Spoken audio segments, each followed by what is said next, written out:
Servus und Habitere zu einer neuen Folge Viva la Movilusion Podcast und diesmal wieder zu unserem allseits beliebten Format, den Warlegs. Und zwar zu den Warlegs des Monat August, dem schweißtreibenden Monat August. Und ich mache das natürlich nicht alleine. Wir haben ja die heilige Dreifaltigkeit der bayerischen Filmpodcast-Unterhaltung mit dem Corby. Hallo. Servus, Kani, Habitere. Servus. Servus und Männer. Wie schaut's aus? Alles fit? Schwitzt zurecht. Nachher geht's. Ja, tatsächlich schon. Doch. Das letzte Mal, als der Kani so vor sich hingeschwitzt hat, hat er so einen, wie nennt man das, einen Fächer dabei gehabt. Den habe ich ihm dann gleich mal innerhalb von den ersten paar Sekunden abgesprochen, weil das laut war wie Hölle. Dreckschwein. Ich habe mittlerweile eigentlich einen Ventilator hier drin.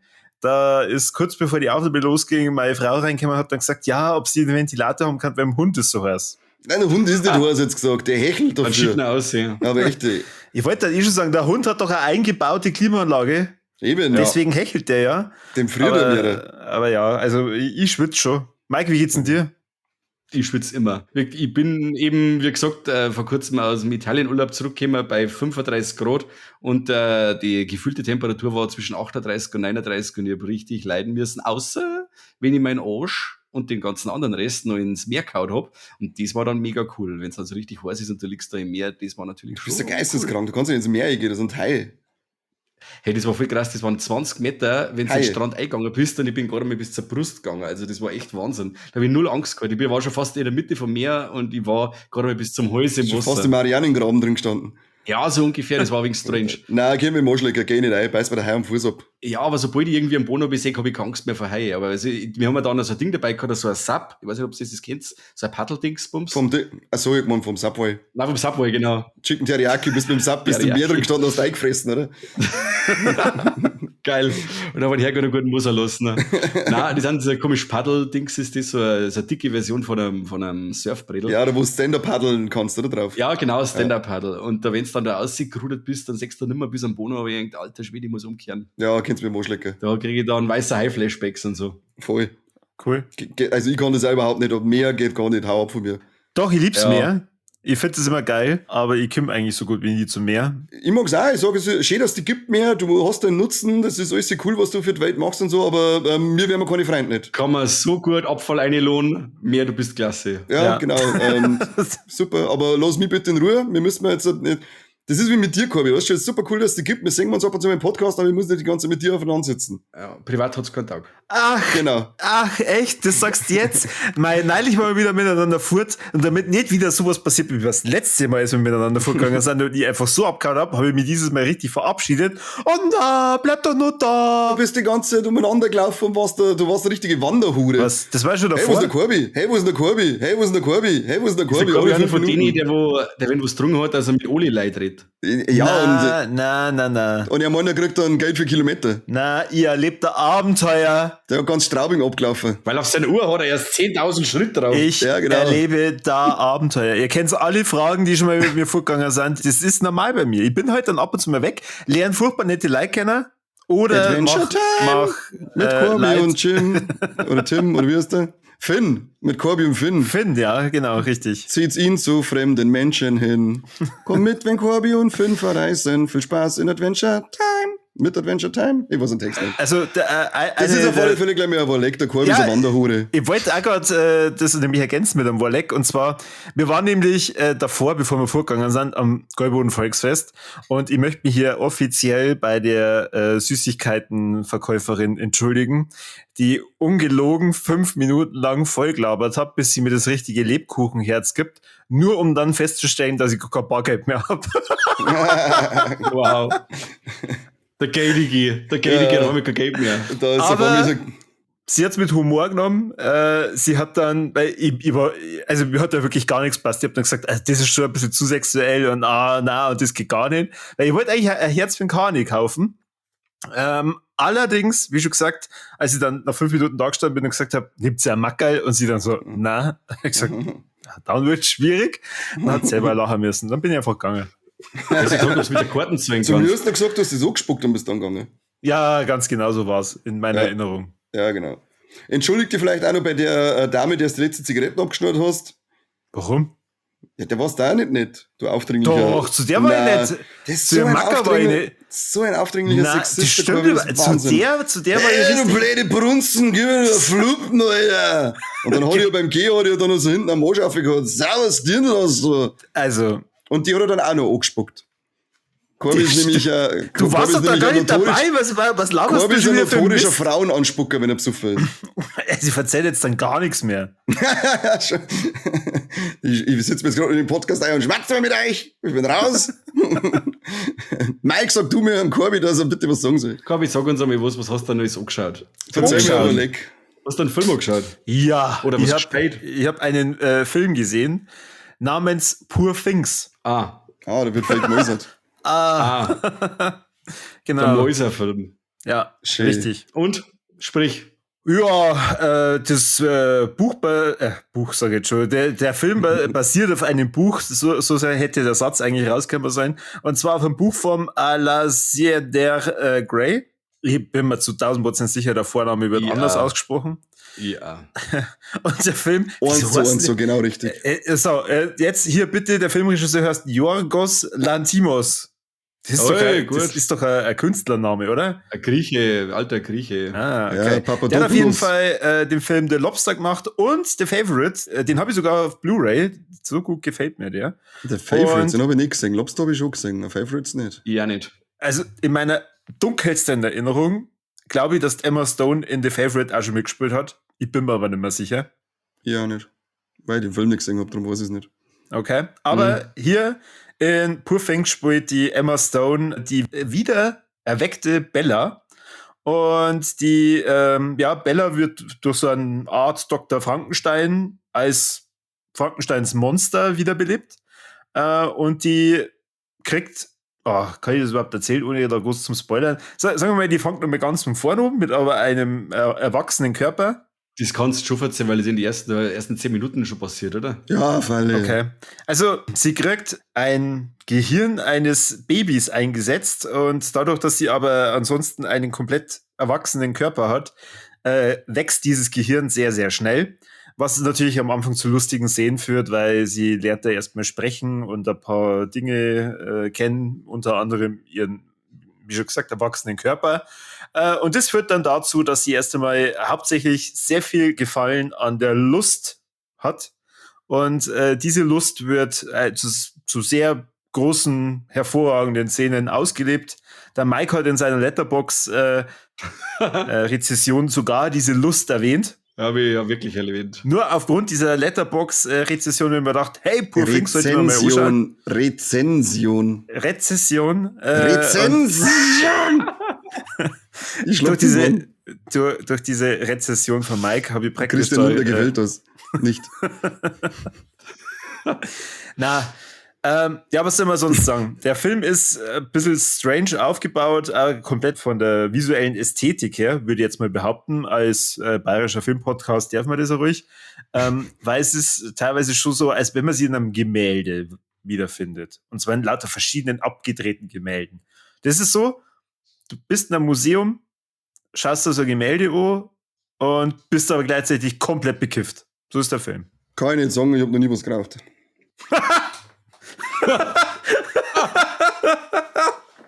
Mag ich nicht.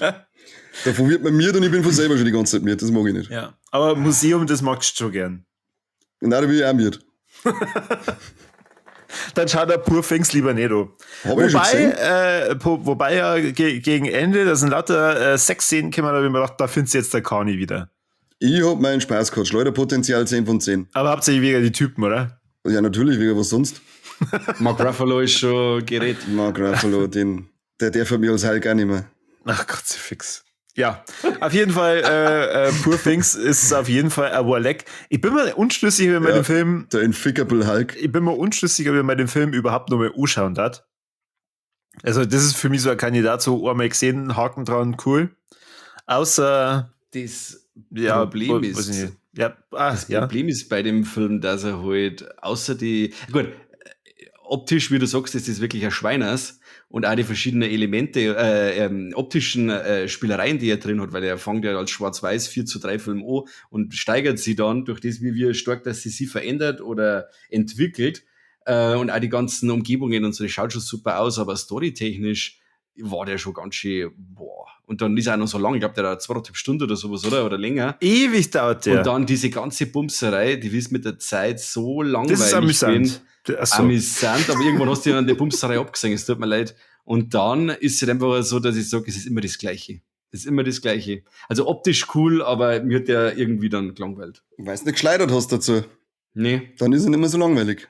Wenn's noch bei 2,5 Stunden, dann kannst du mindestens 6-mal. Aber das ist doch, also die Sexszene hat ja kreislich. Es ist ja nicht schon das. Ja, es muss ja nicht immer schön sein. Sex darf ab und zu einmal kreislig sein. Sex darf einmal was Räudiges sein. Filme müssen auch nicht immer unterhaltsam sein. um Eben, gut zu genau. sein, Und oder? genauso ist Sex auch. Der muss nicht immer geil sein. Der darf einmal richtig räudig und dreckig sein. Was du dann sagst, was wenn du mit dem Finger im Zimt stehen drin und hast und mit dem dreckigen Fingernagel ausziehst, das passiert wieder mal. Jetzt haben wir es wieder. Das Sehr passiert schön, wieder sehr mal. Der Gehört dazu. Willem Dafoe, da haben wir ja gerade drüber gesprochen, hat aber eine Weltklasse-Maske. Also das hat mir schon gleich von Anfang an gut gefallen. Aber da kommen auch wieder ein paar Elemente vor, die sind einfach strange. Wenn er halt dann wieder sein Meier aufreißt, und dann kommt da diese riesige Essen. Blase raus. Ja, Ja. keine Magensäure, was soll denn da sein? Ach so wird das irgendwann erklärt. Das wird erklärt. Entweder kann nicht im Magen hat er schon, aber irgendeine Magensäure hat er nicht. Und dann, boah, dann haut es ihm da das Zeug alle raus. Da ist wieder Wollknoll Sockenbad von Thrown Together. Habe ich noch nie gesehen. Falle, lüg nicht. Ja, okay, hab schon. Mistsack. Ja, also wer den Film noch nicht gesehen hat, der kann ihn sich bei Disney Plus reinziehen. Ist wieder mal ein typischer Disney-Film. Ja. Man hat eine Einer von den Prinzessin. klassischen Disney-Filme, wo der Corby nicht verstehen kann, dass er auf Disney ist. Genau. Ja, aber es passt, es ist eine Prinzessin dabei. Stimmt. Es wird halt nicht gesungen, es wird mit anderen Lippen was gemacht, aber irgendwie hat man schon seine Parallelen zu alten Disney-Filme. Mhm, das stimmt. Da ich schon sagen, ja, irgendwie schon. Also da war ich tatsächlich froh, dass ich mir den Hallo angeschaut habe. Weil ich kann mir genau vorstellen, wie nach den ersten 5 Minuten meine Frau mich anschaut, einfach nur Kopfschüttelt und sagt, was ist eigentlich los? Warum? Du musst immer sagen, bei sowas, wenn ich das der Frau sage, musst du immer sagen, muss ich für einen Podcast schauen, was soll ich denn da? Du musst Ja, sagen, aber das- ich bin nicht der das- Regisseur, ich kann nichts dafür, wie der Film ist. Ich bin nicht der Jorgos Lanzimos. Genau. Da kann man ich bin zum kein- Mindest- Die alte Schmierleffe. Der Schmierleffe. Man kann zumindest nur sagen, der Film hat, und das wundert mich tatsächlich ein Stück weit, mit einem Budget von 35 Millionen über 117 Millionen eingespielt. Das war Also- der Oscar-Hype. Okay. So schaut sich sowas keine Sau. Für den hat Emma Stone einen Oscar als beste Hauptdarstellerin gekriegt, oder? Ja, Ja, muss aber man der beste ja- Film ist es nicht geworden, oder? Bester Hä? Film war dann der Oppenheimer, hier, oder? Das glaube ich war Oppensepp, ja. Aber das war nur der Oscar-Hype, weil sonst schaut sich dieses Ding kein Mensch an, ich schwör's euch. Johann Jorgos schaut man immer an. Ja, Mai vom Cast her bist du natürlich dann auch schon mit Hochkarätern da unterwegs. Also es ist schon, ja. Na, der Mike hat schon recht. Also ohne Oscar schaut sie den, glaube ich, fast keiner. Normale Leute, die sehen das und sagen, ja, was ist denn los? Ach, in dem Moment, wo die Mundpropaganda gesagt hat, dass man von der Emma Stone alles sagt, werden die Leute reingrumpelt. Okay. Das ist das Argument allein sagt doch schon, wenn man von einer bekannten Schauspielerin alles singen darf, dann ist man doch schon mal neugierig und möchte es anschauen. Ja, aber das ist halt die Mundpropaganda, die steht dann wahrscheinlich halt eher auf die ästhetischen, heißen Sexszenen und nicht auf die räudigen, dreckigen. Ja, aber die Bauernfünfer, die sind ja nicht so, die haben ja da sowieso keine Augen nicht dafür, die haben ja gerade Augen für Kopflögel und sonst nichts. Die sagen gerade, ist immer da nicht die Dieb von ihr Kache gesehen, aber was muss ja eine. Mehr da gibt's ja da nicht zum Schmerzen. Die wissen ja gar nicht, ob das schön oder nicht ist. Die wissen ja nicht, wie ästhetischer Sex geht. Wie man ästhetischen Sex macht, gemerkt. Ja, 6 machen. Du hast übrigens recht gehabt, Corby, ist ein Favorite, da ist Emma Stone auch dabei gewesen. Intrigen und Irrsinn. Sehr Ja, und guter den neuen Film. Film von ihm ist ja auch wieder dabei. Ja, den Kinds of Kindness, oder was der? Ja, genau. Da schauen die Poster so verrückt aus. Mit den komischen, mit den Käpfen, wo das Gesicht immer so groß davor ist. Ja, ich glaube, dieses Lantimos zeigt, das muss entweder Meng oder auch nicht. Ich glaube, der hat den Killing of a Sacred Deer auch gemacht. Hat er oder? auch gemacht, ja. Der war zum Beispiel hervorragend. Der Lobster war auch Ja. super. Den habe ich nicht gesehen. Der ist auch ziemlich cool gewesen. Jetzt weiß ich nicht, ob ihr den beide gesehen habt, aber ich habe, und ich werde das jetzt nur kurz anschneiden, weil da kann ich mit dem Birger noch mal drüber reden, und zwar in lang. Und zwar habe ich Alien Romulus gesehen und das ist auf alle Fälle ein Warleck, da die Song. Habe ich auch als Warleck dabei. Ja, dann teilen wir uns doch das. Ja, Kann ich du nicht, oder was? Ich hab noch nicht reinschauen dürfen. Nicht reinschauen dürfen. Ich fand den ziemlich cool. Also da der ganze Aufbau, wenn man zuerst sieht, auf diesem Planeten, wie die Weyland-Yutani Korb da mit ihren Leuten umgeht und wie räudig das ist, das war so richtig Festivalstimmung um 2 in der Früh auf dem Wistful Force, so ist da bei der Weyland-Yutani auf dem Fabrikgelände geht's da ab. Aber wenn man da auch wieder richtig ranzlige Science-Fiction, also so richtig abgefuckte Raumschiffe und innen das Interieur auch total im Arsch und die Spannung war wieder cool. Das hat der Fede Alvarez einfach drauf. Also das ist wirklich Epson, der spielt gezielt in bestimmte Augenblicke. Ich sag nicht das mit die Facehugger. Da spielt er ganz gezielt mit extremsten Spannungsmomenten und das kostet er so richtig aus. Da spannst direkt wieder da so richtig geschmunzelt hat beim Regieführen, weil er gesagt hat, da sitzt dann im Kino und kann sich eine Drecksfingernägel ab. Das ist assi. Und die scheiß Facehugger, das hat mich fertig gemacht. Ich hasse so viel. Wirklich alles, also bis auf ein paar Kleinigkeiten war wirklich alles cool handgemacht. CGI haben wir eine sehr durchwachsene Szene drin, wo ich sage, die ist aber auch nicht immer gleich kreislich, die schaut teilweise auch einmal ziemlich gut aus. Ich weiß nicht, die mit dem Gesicht. Ich weiß schon, was du meinst. Ab und zu habe ich mir gedacht, passt, und das nächste Mal habe ich gedacht so, hä? Ja, so ist es mehr gegangen. Das ist mehr gegangen. Dann hat es wieder ausgeschaut wie bei dem Biscuit-Musikvideo damals, wo sie an Putin und so weiter auf ihre Gesichter drauf geschnitten haben. Okay. Jetzt weiß ich nicht mehr, welches Little das ist. Aber so ungefähr ist, weil man dachte, das schaut jetzt richtig beschissen aus. Jetzt schaut super aus. Warum schwankt es? Ja, aber wie gesagt, er bietet zwar wenig Neues, mehr die behaupten, aber er bietet die üblichen Mechanismen, die man halt so aus den Alien-Filmen kennt. Ja. Und tut ein paar so Perspektiven ein bisschen ändern. Man sieht dann mal ein bisschen so die Zwischenevolution vom Alien. Und wie gesagt, die praktischen Effekte sind toll.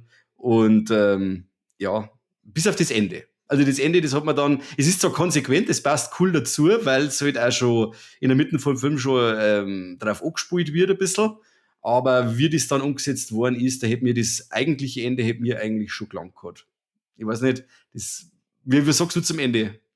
Mir hat der durchgehend, mir hat das gefallen alles. Ich fand das eben, das sagst, mit dem Ende. Da war jetzt nichts, was du gesagt hast. Nein, weil es auch irgendwie Sinn macht, wenn man sagt, was halt auch auf dieser Station erforscht worden ist und so. Ja. Also mir hat das, wie du gesagt hast, mir hat eben das ja gerade gefallen, dass er so konsequent das dann immer durchzieht.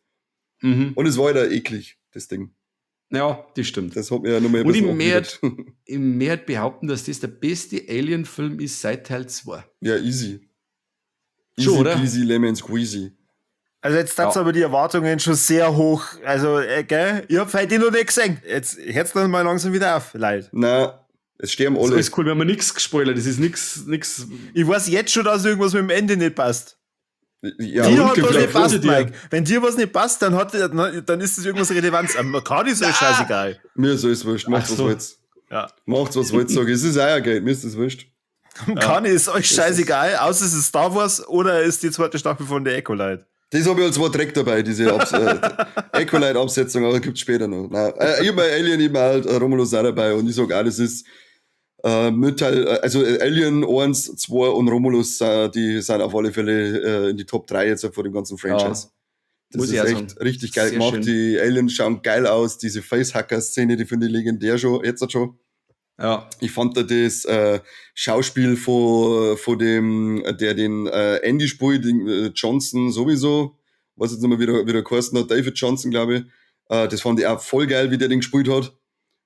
Und auch die Figuren waren jetzt, es war einer war so ein Wichser, was er dachte, also halt einfach den Maul. Aber ich fand jetzt auch die Figuren eigentlich überwiegend recht sympathisch.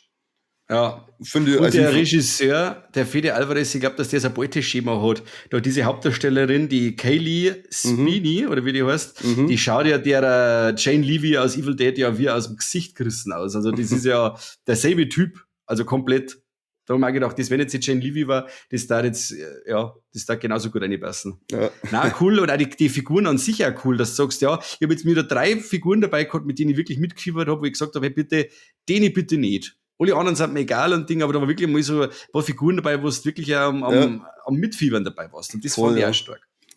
Hat mir auch ganz gut gefallen. Und dann auch so mit dir, wenn du mal siehst, was das Alienblut eigentlich anrichtet mit dem menschlichen Körper, das ist auch mal schön. Jetzt Ruhe, Mann! Okay, also von meiner Seite her gibt es eine volle Empfehlung. Wie gesagt, nur das Ende. Das war ein bisschen cringy, meiner Meinung nach. Aber ich müsste jetzt nochmal sehen, weil wie es immer so ist mit den Erwartungen und so. Und wenn ich mir jetzt dann nochmal anschaue, dann wird das wahrscheinlich dann aus einem Guss sein. Gehen wir nochmal ins Kino, oder? Habe ich Spaß gehabt. Wegen Birger, wann gibt's denn die nächste Folge Alien? Ja, der war jetzt wieder im Urlaub, der Kretin. Muss ich mal fragen, wann wir es weitermachen. Schreibt es mal in die Kommentare, dass ihr es wollt. Verlinkt's. Schreibt bei ihm in die Kommentare, was ist los mit Alien. Hot's zu ihm heim. Ja, Hot's zu ihm heim und fragt's ihn selber. Schluchzen vors Mikro. Einfach so. Ja, Conny, wie schaut's bei dir aus? Was hast du geguckt? Hast du was geguckt? Ich hab was geguckt, ja. Ich hab die Staffel 1 habe ich schon mit dabei gehabt in die Warlex und ich hab das überhaupt nicht mitgekriegt. Jetzt gibt's die Staffel 2 von Goblin Slayer, den Anime, von dem ich damals erzählt habe, der so quietschbunt lieb erst einmal ausschaut und auf einmal kommen Goblins und morden, vergewaltigen und brandschatzen da die komplette Belegschaft weg und du denkst da, was schauen wir da gerade an? Nach ungefähr 10 Minuten. Ja, hast du mir reingeschaut? Ja, die erste Folge, auf die gleich noch, wo wir die Folge aufgenommen haben und du mir das gesagt hast, habe ich gedacht, das ist schon wieder so anreinig, da muss ich gleich schauen. Dann haben wir die erste Folge dann angeschaut und haben gedacht, ja, das ist wirklich anreinig. Das ist schon richtig anreinig, gell? Ja. Also gerade wo es die Mädels dann da backen, da gleich am Anfang, du denkst, das sagen die jetzt nicht, das machen die jetzt nicht. Und dann, ja, schon. Und vor allem, weil sie wirklich alles so kindlich ausschauen, also das ist irgendwie so ein krasser Kontrast bei dem Ding. Ja, und da ist jetzt die zweite Staffel heraus, und die hab ich mir jetzt noch durchgeschaut gehabt, also sind auch gerade wieder 12 Folgen. Hat nicht gar so explizite Szenen dabei wie in Staffel 1, aber auch wieder ein paar schöne Sachen und die Goblins sind halt einfach assi, wenn die jemanden erwischen, das ist einfach nie schön. Aber dafür werden die Goblins auch in der Regel schön zu Goblin-Gulasch verarbeitet. Also mir macht die Serie weiterhin Spaß. Und darum habe ich Goblin Slayer Staffel 2 gleich mal als Malek dabei. Ne? Ich habe mir geschaut, ob man die irgendwie kaufen kann. Gibt's aber irgendwie nur sündhaftige Mediabooks anscheinend. Keine Ahnung, warum man das im Mediabook braucht. Dann kaufen sie mal halt nicht. Was? Mediabook? Ist doch ein Medium, hä? Ja, aber ich bin kein Mediabook-Fan. Medium. Das ist so ein bisschen Mimikry, die Sache. Mimikry. Das war ein kurz und knackiges, war lecker einfach schnell von mir hingeschissen. Ja. Corby? Wie Doku? Corby, sag ich's. Doku? So ein Doku, oder? Ich habe tatsächlich 2 Dokus dabei. Ach, Kim! Du Arsch! Das hast du doch zu Fleiß, du hast doch den Müll nur mit dem Hintergedanken, den gehe jetzt alle auf den Sack, der ganzen Welt mit meinen Dokus. Na, ich finde das interessant. Ja, bitte dann verzeih. Ich habe mal auf Netflix Dirty Pop angeschaut, also das schmutzige Geschäft mit den Boybands, und ich war echt schockiert. Also ich war scheiß schockiert. Das war krass. Also ich weiß nicht, wie Boyband technisch ihr euch von den 90er her auskennt, höchstwahrscheinlich besser wie ich. Es geht nämlich um... Das heißt, dass ich alt bin? Nein. Mike kennt sie nur mit dem Jazz aus den 50er richtig gut aus, weil das war seine Zeit. Ja, Deep. Da bin ich deep drin. Komm, Entschuldigung. Ja, ich versuche jetzt mal die Brücke von was Neuem auf was Alten zu lenken. Am Anfang von Deadpool 3, da tanzt er ja zu so einem Lied, und dieses Lied ist von einer dieser Bands, und zwar von NSYNC, und die Band, die davor erschaffen wurde, ist Backstreet Boys, und es geht um den Produzenten von denen. Also praktisch irgend so ein Typen, der hat sich dann gedacht, hey, cool, was so andere Boybands kennen, das kann ich doch auch. Dann cast ich doch welche und mach mit denen gerne mal eine Welttournee. Und also zum einen, man erfährt natürlich so ein bisschen was zu dieser Geschichte der Bands. Ich habe zum Beispiel nicht gewusst, dass der Justin Timberlake bei NSYNC dabei war. Was ist mit dir? Was weißt denn du überhaupt? Ja, du hättest heute beim Kassettenschmerz dabei sein müssen. Habe ich News und so weiter, und kommt ihr, das ist ja alt, der weiß gar nichts, der Kerl, und dann hat er mich heute da auflaufen lassen wollen, dass er irgendein News alt war. Er, die ahnungslose Potsau, weißt? Da war ich 8. Glaubst du, dass ich mich dafür ich war aber ja 8 und ich weiß alles, was mit 8 war. Dass ich mich für irgendeine Popband interessiert hätte. Ja, Du natürlich. bist eine Zielgruppe, Baby. Mit 8 bist du Eben. eine Zielgruppe. Absolut. Bye. Auf jeden Fall kommt halt dann raus, dass dieser Produzent NSYNC und die Backstreet Boys ziemlich verarscht hat. Und zwar so, dass ich das nicht glauben hab können, weil das ja wirklich krasse Karrieren sind, die hingelegt haben, und der hat die halt dann einfach eiskalt im Prinzip nicht gezahlt. Also die haben nie Geld gekriegt. Das ist unnötig. Okay. Ja, dann sind sie halt gerichtlich vorgegangen, und dann hat er halt nur 12 solche Bands gemacht, bis er dann irgendwann rausgekommen ist, da steckt du ganz, ganz anderes Zeug dahinter. Und es sind nur 3 Folgen, es ist sehr kurzweilig. Ich glaube, es ist dann für viele Leute, die halt mit diesen Bands was anfangen können, so ein Nostalgiefaktor mit dabei. Mir dann NSYNC und Backstreet Boys dadurch, zumindest in ihren ersten 2 Jahren, schon leid.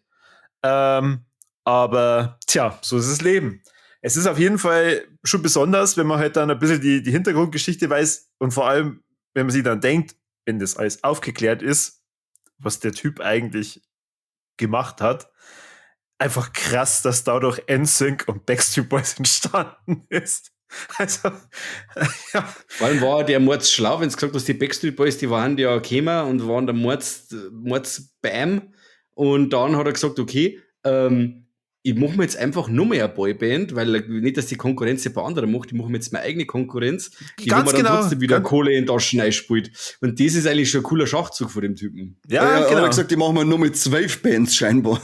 Ja, oder so. Ja, nachdem es halt, weil die Backstreet Boys und NSYNC sind natürlich dann gerichtlich gegen den Vorgänger, und dann hat er halt gedacht, na gut, wenn es mit denen zwar nicht funktioniert hat, ich habe jetzt schon der Welt bewiesen, dass ich nicht nur eine coole Boyband machen kann, sondern 2. Können wir halt die nächsten 12. Kein schlechtes Prinzip. Ja. Da hat er noch eine gemacht, damit er die anderen auszahlen kann, mit dem Geld, von dem, was er mit denen einnimmt, kann er die anderen auszahlen. Hat er Backstreet Boys oder mit dem NSYNC Geld zahlt?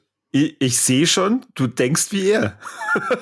Geschäftsmann, Alter. Nein, Betrüger halt. Deswegen nimmt der Mike jetzt aus Italien aufwärmt, weil ihm die Verhandlung schon die ganze Zeit im Knack hängt. Ich hab die ganze Kohle runtergefahren. Ja, ich habe jetzt auch nicht gespoilert und nix, also was natürlich der Mensch getan hat und was da die ganzen Hintergründe sind, wenn es interessiert. Ist ein Doku, kann man Doku spoilern? Ja, schon. Es ist ein Spoiler bei einer Doku, wenn es echt passiert. Das ist, als da die sagen, ich habe eine Doku vom Zweiten Weltkrieg angeschaut, aber ich sage jetzt nicht, wer gewonnen hat, weil das müsst ihr selber nachschauen. Du vergleichst gerade die Geschichte des Zweiten Weltkriegs mit der Geschichte von den Backstreet Boys und NSYNC. Es haben viele Männer gelitten, ja. Junge Männer mussten Sachen tun, die sie nicht machen wollten. Scheinbar. Haben sie es da müssen, oder haben die da, war das nur kohletechnisch ein Problem, oder hat der die Vergenusswurzel? Ich weiß es nicht, schaut es euch an, ihr wollt nicht spoilern. Ja, leg mich doch am Arsch. Dann so interessieren tut's mir auch nicht. Mir auch nicht. Diesen hier kriegst du. Ja, aber neugierig nachfragen und sie dann aufregen, wenn ich es euch nicht sage. Ja, deswegen ist ja das war leck von dir, dass wir mir ein bisschen was wissen, und dann müssen wir uns den Blues nicht selber tun. Aber echt? Wobei ich jetzt ja tatsächlich auch mit einer Doku angefangen habe, ich glaube, der Corby mit dabei gehabt hat, das war diese Woodstock-Doku, haben wir jetzt die erste Folge angeschaut. Boah, fuck.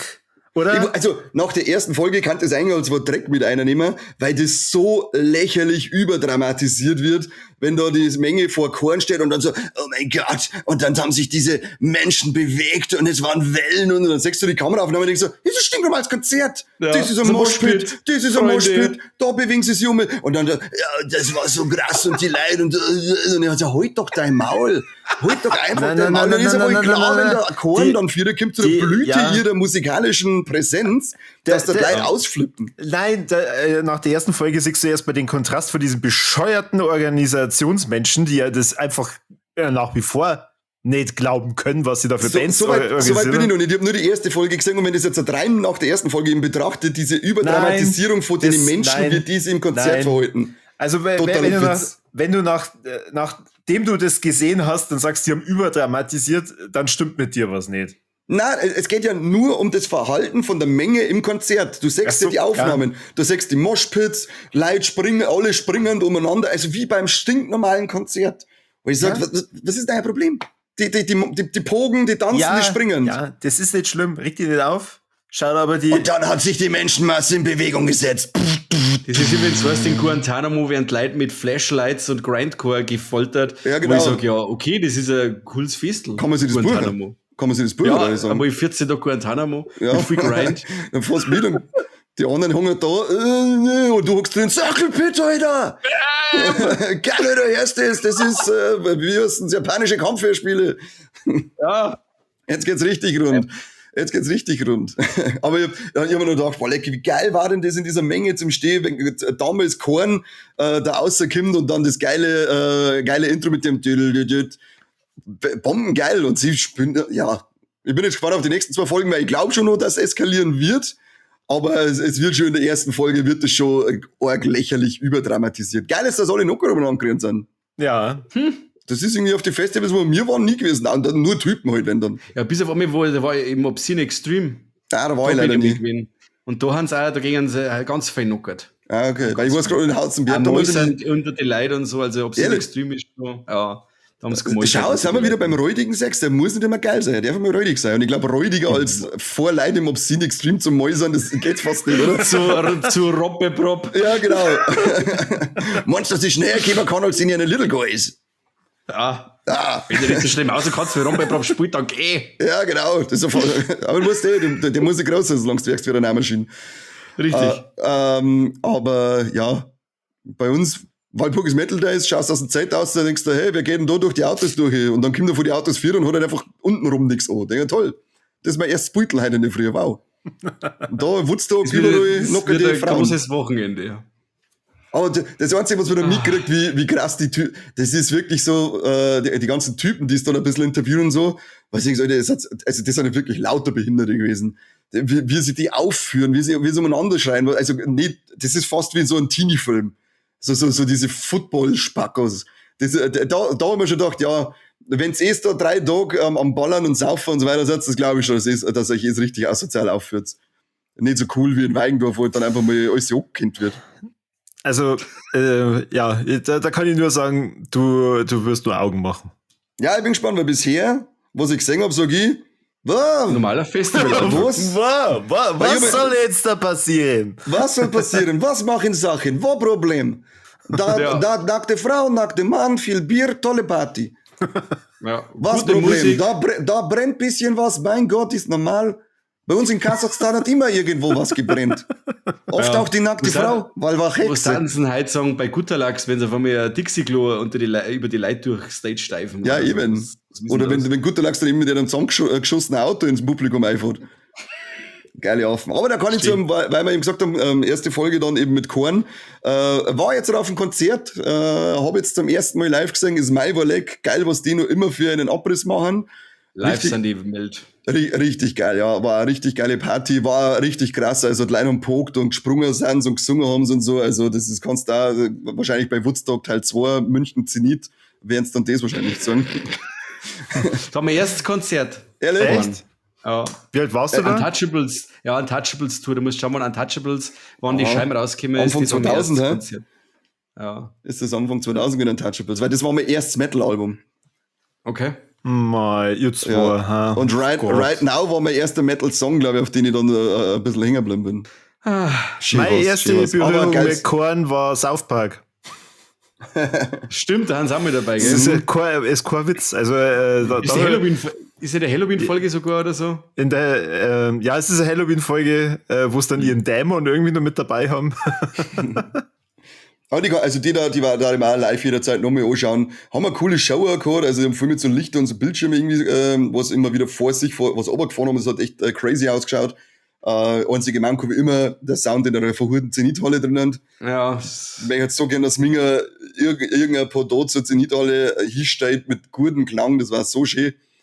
Aber ja, nichts. Oh, und richtig asozial, Zenithalle hat jetzt ein neues Bier drinnen. Das heißt irgendwie Mekatzer oder selbst, habe ich noch nie gehört. So eine Pissblöre Mekatzer, haben wir die ganze Zeit nur gesagt, im Scheißdreck widerlichst. Widerlichst. Ich hab schon lange nicht mehr so asoziales Bier so verfick dich, ey. Von die Schwamm, aber da kommt nichts Gescheites aber von denen. Da trinke ich noch mehr einen Gin Toxic drauf. Da trinken wir mal einen Gin Toxic drauf. Ja. Ich habe ein Glas Wasser, ich trinke wieder aus meinem, Mike, du hast das halt noch nicht gesehen, aber Mario Brothers Film, Senfglas von Bautzner Senf. Wie früher, du machst schon wieder Werbung. Wie früher bei der Oma oder Mams, wenn sie so Dino-Glasel gehabt haben mit Senfglasel, die man dann gewascht hat. Die guten Senfglasel, ja. Ich frage nur mal, baut's noch? Warum muss ich mir den Senf selber kaufen? Warum sponsorst du uns da nicht? Was ist los mit dir? Sei nicht so geizig. Ich glaube, das ist einer von den besten Senfis, den ich kenne. Ich glaube auch. Was ist denn los halt? Kann aber Wahnsinn. sein, dass unsere Apropos, Qualität ich hab bald jetzt- abnimmt und ich vielleicht einen Hindelmeier kaufen muss. Ja, eventuell. Man weiß es nicht, man munkelt. Apropos Qualität, ich habe einen Film geschaut, da war die Qualität eher durchwachsen. Ne? Und zwar haben wir mir wieder mal so einen Tiberius-Link gekriegt. Und zwar von dem Film Zombie Town. Da habe ich im Vorfeld schon einiges gehört, weil der Chevy Chase dabei ist, also der Clark Griswold aus die Vacation-Filme. Ein neuer Film. Ja, nicht auch. Also nicht auch. Okay. Moment. Chevy Chase spielt 30 Sekunden mit. Ist am Cover der zweite Name. Also weißt du, Das einzige Gesicht, oder? Ja, und dann ist der Dan Aykroyd noch dabei. Wie lange ist der dabei? Der wird schon, auf 20 Minuten wird der schon kommen. Okay. Und diese Rolle ist auch cool, der passt da. Und das Ganze basiert auf einer Geschichte vom R.L. Stein. Und den R.L. Stein kennen wir als Autor der Gänsehautbücher. Mhm. Und die Geschichte Zombie Town ist auch von ihm.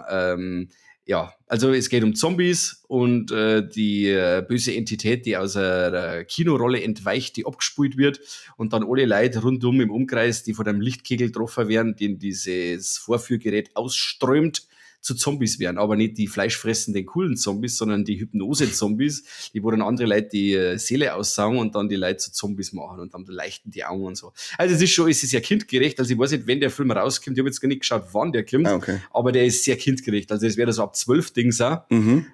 Und ist eher jetzt, wenn du sagst, du bist jetzt ein Einsteiger und kennst vielleicht auch die Gänsehaut zeichnet oder die Serie aus den 90er oder irgendwie so, dann kann der Film eventuell was für die sein, aber für Erwachsene ist das eher eine ganz langweilige Geschichte. Die Figuren sind brutal hölzern. Dann haben wir eine Backstory drin. Ich spoilere es jetzt. Weil das ist wirklich Wahnsinn. Die Hauptfigur mag halt Zombie-Filme anschauen, weil er zu früh in seiner Kindheit einen Zombie-Film gesehen hat, hat Angst gehabt und seitdem schaut er keine Zombie-Filme mehr. Und dieses Geheimnis zieht sich durch den Film und sagt, hey, Typ, warum bist du so? Was ist mit dir los? Und wir wollten mal einen coolen Zombie-Film anschauen. Nein, ich mag keine Zombie-Filme schauen. Und dann am Schluss hast du dann, ich habe so einen schlimmen Zombie-Film gesehen als Kind und das habe ich nicht verarbeitet. Halt doch die Weißt du, Schnauze. also, was ist los? Ja. Dann die Story, wie gesagt, das mit den Zombies da. Wie gesagt, für Kids kann das cool sein, aber es war jetzt nichts, wo sie sagt, das ist jetzt auch für Erwachsene interessant oder kommt ein wenig so an, weiß ich nicht. Ich möchte schon ein wenig so Stranger Things mäßig auch sein, so mit der Jugendklicke und so. Da ist ja vor Zeit einmal bei Netflix so ein Halloween-Kinderfilm rausgekommen. Jetzt weiß ich nicht mehr, wie der geheißen hat. Nicht Hubie Halloween. Okay. Nicht Hubie Halloween. Der war ziemlich cool, den kann ich da eher empfehlen, aber den Namen, den weiß ich nicht. Oder nicht mehr. Aber Zombie Town darf ich jetzt nicht empfehlen. Das ist eine ganz müde, madige Geschichte. Leider. Ist jetzt Chevy Chase wirklich nur 30 Sekunden drin? Ja, am Anfang vom Film, weil da spielt er in einem Film mit, Film im Film. Und dann sieht man am Schluss noch mal ganz kurz und das war's.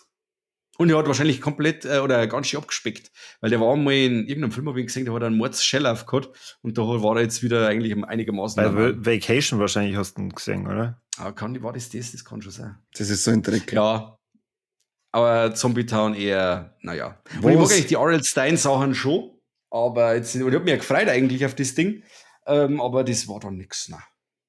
Also, Vacation ist echt geil. Ist ein richtig geiler Film. Allein der Ohne Witz mit dem Auto ist super.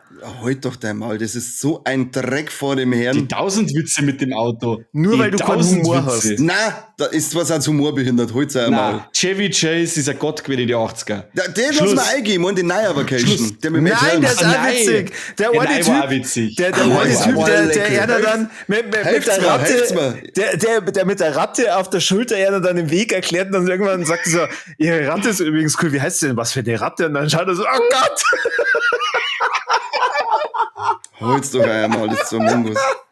Ist ja Oder wo die Mutter unfassbar. aufsteigt und sagt, sie macht jetzt diesen Parcours auf diese Studentenverbindungsparty und alle sagen, Mom und so, und steht das Affe und kotzt einfach nur oben. Und das war's dann. Also, der hat gute Gags drin. Der einzige gute oder was Gag soll ist, ich- wenn der andere irgendwie sagt, hey, Dartpfeile oder selbst und schmeißt mit den Spritzen umeinander. Da hab ich mal lachen müssen. Und ansonsten bin ich da gesessen und wollte mir Pulsadern aufschneiden. Ja, oder wo sind dem Pool Bohnen der Naturquelle, wo soll ich einscheißen? Ja, genau. Also, der war gut. Ja. Der nächste bitte, Zombie-Town, eins von meinen 2 Belex. Oh, jetzt muss ich das Lachen aufhören. Ja, bei dem sollte man echt nicht lachen. Wer bei dem lacht, der soll zum Doktor gehen, im Fighting FC. Jo, der war gelungen. Alle Gags mit dem Auto, der wirklich Super, Ja, super, sehr mein gut. Gott. Nein, jetzt, wo du das sagst, stimmt aber. Ja. Der nächste hab's vergessen. Ich Also, raste auf die- alle Fälle komplett aus mit der Absetzung von The Acolyte. Das regt mich so auf, dass ich am lieber nicht so einen Laptop beißen darf. Das war endlich mal eine Story im Star Wars Universum außerhalb von dem ganzen Skywalker zeigt, dass wir eh schon tot verzeiht haben. Und dann geht's Das nicht wollen die weiter. Leute nicht. Dann Ich geht's hab's nicht doch- weiter. Wollen's nicht. Ich hab's, geht's nicht ich hab's weiter. ja, ich hab's im Kassettenschmatz schon gesagt. Kani, du musst halt dann eine schlechte Star Wars Story pitchen, Hab an ich schon. Disney schicken und dann sagen, das setzt's ab, aber nicht die Acolyte. Dann schneidest du den Pitch aus, den Kassettenschmerz aus und schickst ihn bitte weiter an Disney und regelst das für mich. Ich hab den Pitch gebracht, du kümmerst dich um die Umsetzung. Nein. Frage. Das erste, was mir durch den Kopf gegangen ist, wie ich die News gesehen habe, ist das abgeschlossen, die erste Staffel? Nein. Ich sage mal, man kann's ja so stehen lassen, aber es waren halt schon noch Sachen zum Weiterverzeihen. Also irgendwie kann man es schon stehen lassen, aber da sind jetzt schon noch ein paar lose Enden, wo du sagst, die sind auf eine zweite Staffel ausgelegt gewesen. Und das ist halt das, was mich da aufregt, weil du hast halt wirklich viel coole Elemente drinnen aus der Hohen Republik, von denen man halt auch in der Skywalker-Saga schon mal was gehört hat, die da aufgegriffen werden, die dann richtig geil verzeiht werden hätten können. Der Bösewicht ist obergeil, der Stranger, also das ist einer von den krassesten Besen Sith Lords, die man bisher jetzt gesehen hat, aber wie der jedes abschnetzelt, also richtig, richtig gemein und menschenverachtend, bezeichnet sie als Gegenstände und so weiter und also richtig gut. Und ja, ich bin saugrantig. Bin auf 180, also wirklich. Hat schon lange nichts mehr so aufgeregt wie das. Okay. Und ich hab mit dem Korbi vorher einen Kassettenschmerz machen müssen. Ja. Hast du wieder mal ein Sandwich gegessen, wo ganz durchgeschnitten war? Nein, aber kaufen wir nicht mehr, bin ich raus. Na gut. Also die Das ganz ist durchgeschnittenen schon, ausgeglichen. die ganz durchgeschnittenen schon. Ja. Die halberten Saudeppen-Dinger mag ich nicht. Bei Ich mir mag ist einmal mag einmal einen Döner gerade durchgeschnitten.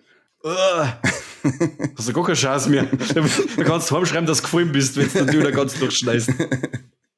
Nein, das ist echt schade. Das ist echt schade, dass die abgesetzt wird, weil da war viel Potenzial noch dabei gewesen, was man weiter verzeihen kann. Okay. Bitter.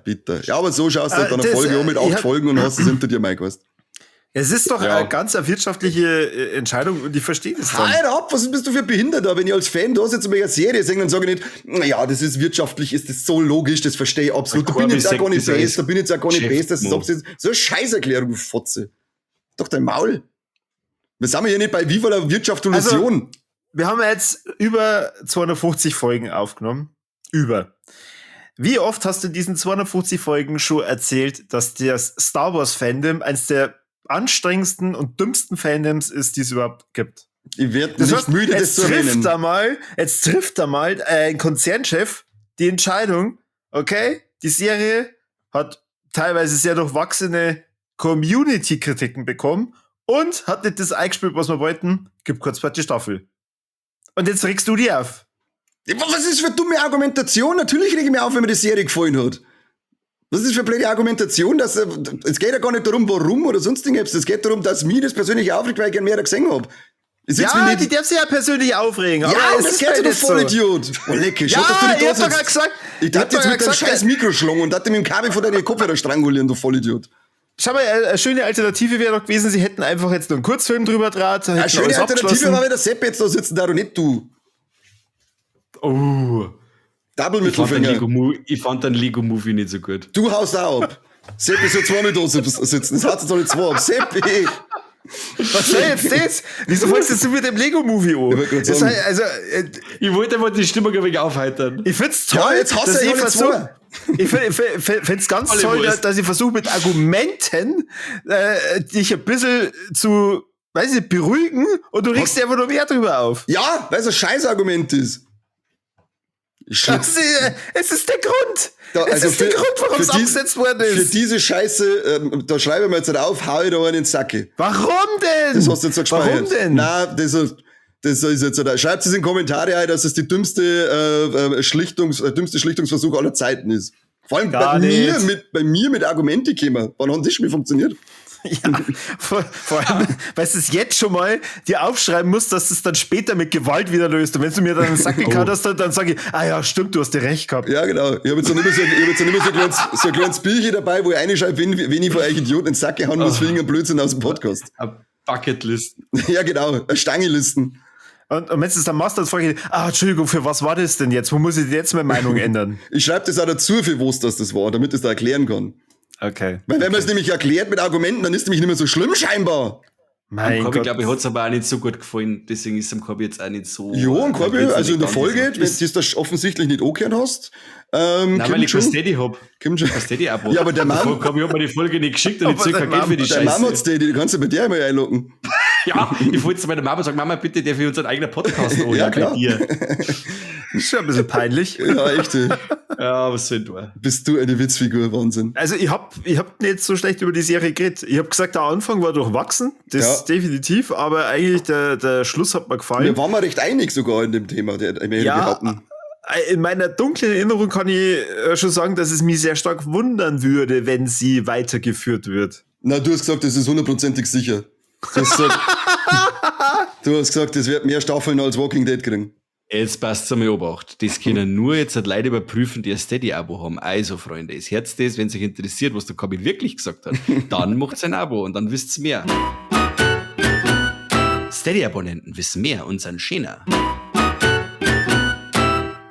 Aber viel schöner. Wow. Und sie jetzt haben, noch die, sie haben den größten. und jetzt noch hinterher die Senfwerbung. Die haben wir schon. Jetzt kann man da Penninger-Werbung machen. Und sie kriegen eventuell ein Bautzner Senfglas. Bautzner. Bautz. Bautz ist doch ein Pokémon, oder? Der komische Eulenvogel da. Ja. Was nicht. Ja, die Oh, Fettsack- wir müssen aber von meinem Penninger-Gin trinken. Das stimmt Ich überhaupt hab nicht. Du nix. hast aus Frontenhausen angeholt, was gesagt hast, dass der Penninger Gin nach Sorge schmeckt. Ah, verdammt. Jetzt hör auf, ich hab den noch nie getrunken. Der Stefan, das stimmt nicht. Wo es aber nicht stimmt, weil ich nämlich 2 Flaschen Penninger Gin da habe, weil der nämlich Fergalicious ist. Weiß ich. Wenn Glaub nicht ich. sogar Gin-tastisch. Ihr habt ja gefragt, hey Corby, was ist denn die zweite Doku, die du angeschaut hast? Und Stimmt, ich glaube, hab ich ihr werdet gefragt. euch darüber freuen. Ich hab mir nämlich, nachdem ihr das letzte Mal da so drüber geschwärmt habt, oder beziehungsweise der Mike wieder hingetriggert hat, Mama, Papa, Zombie angeguckt. Wow. Hey.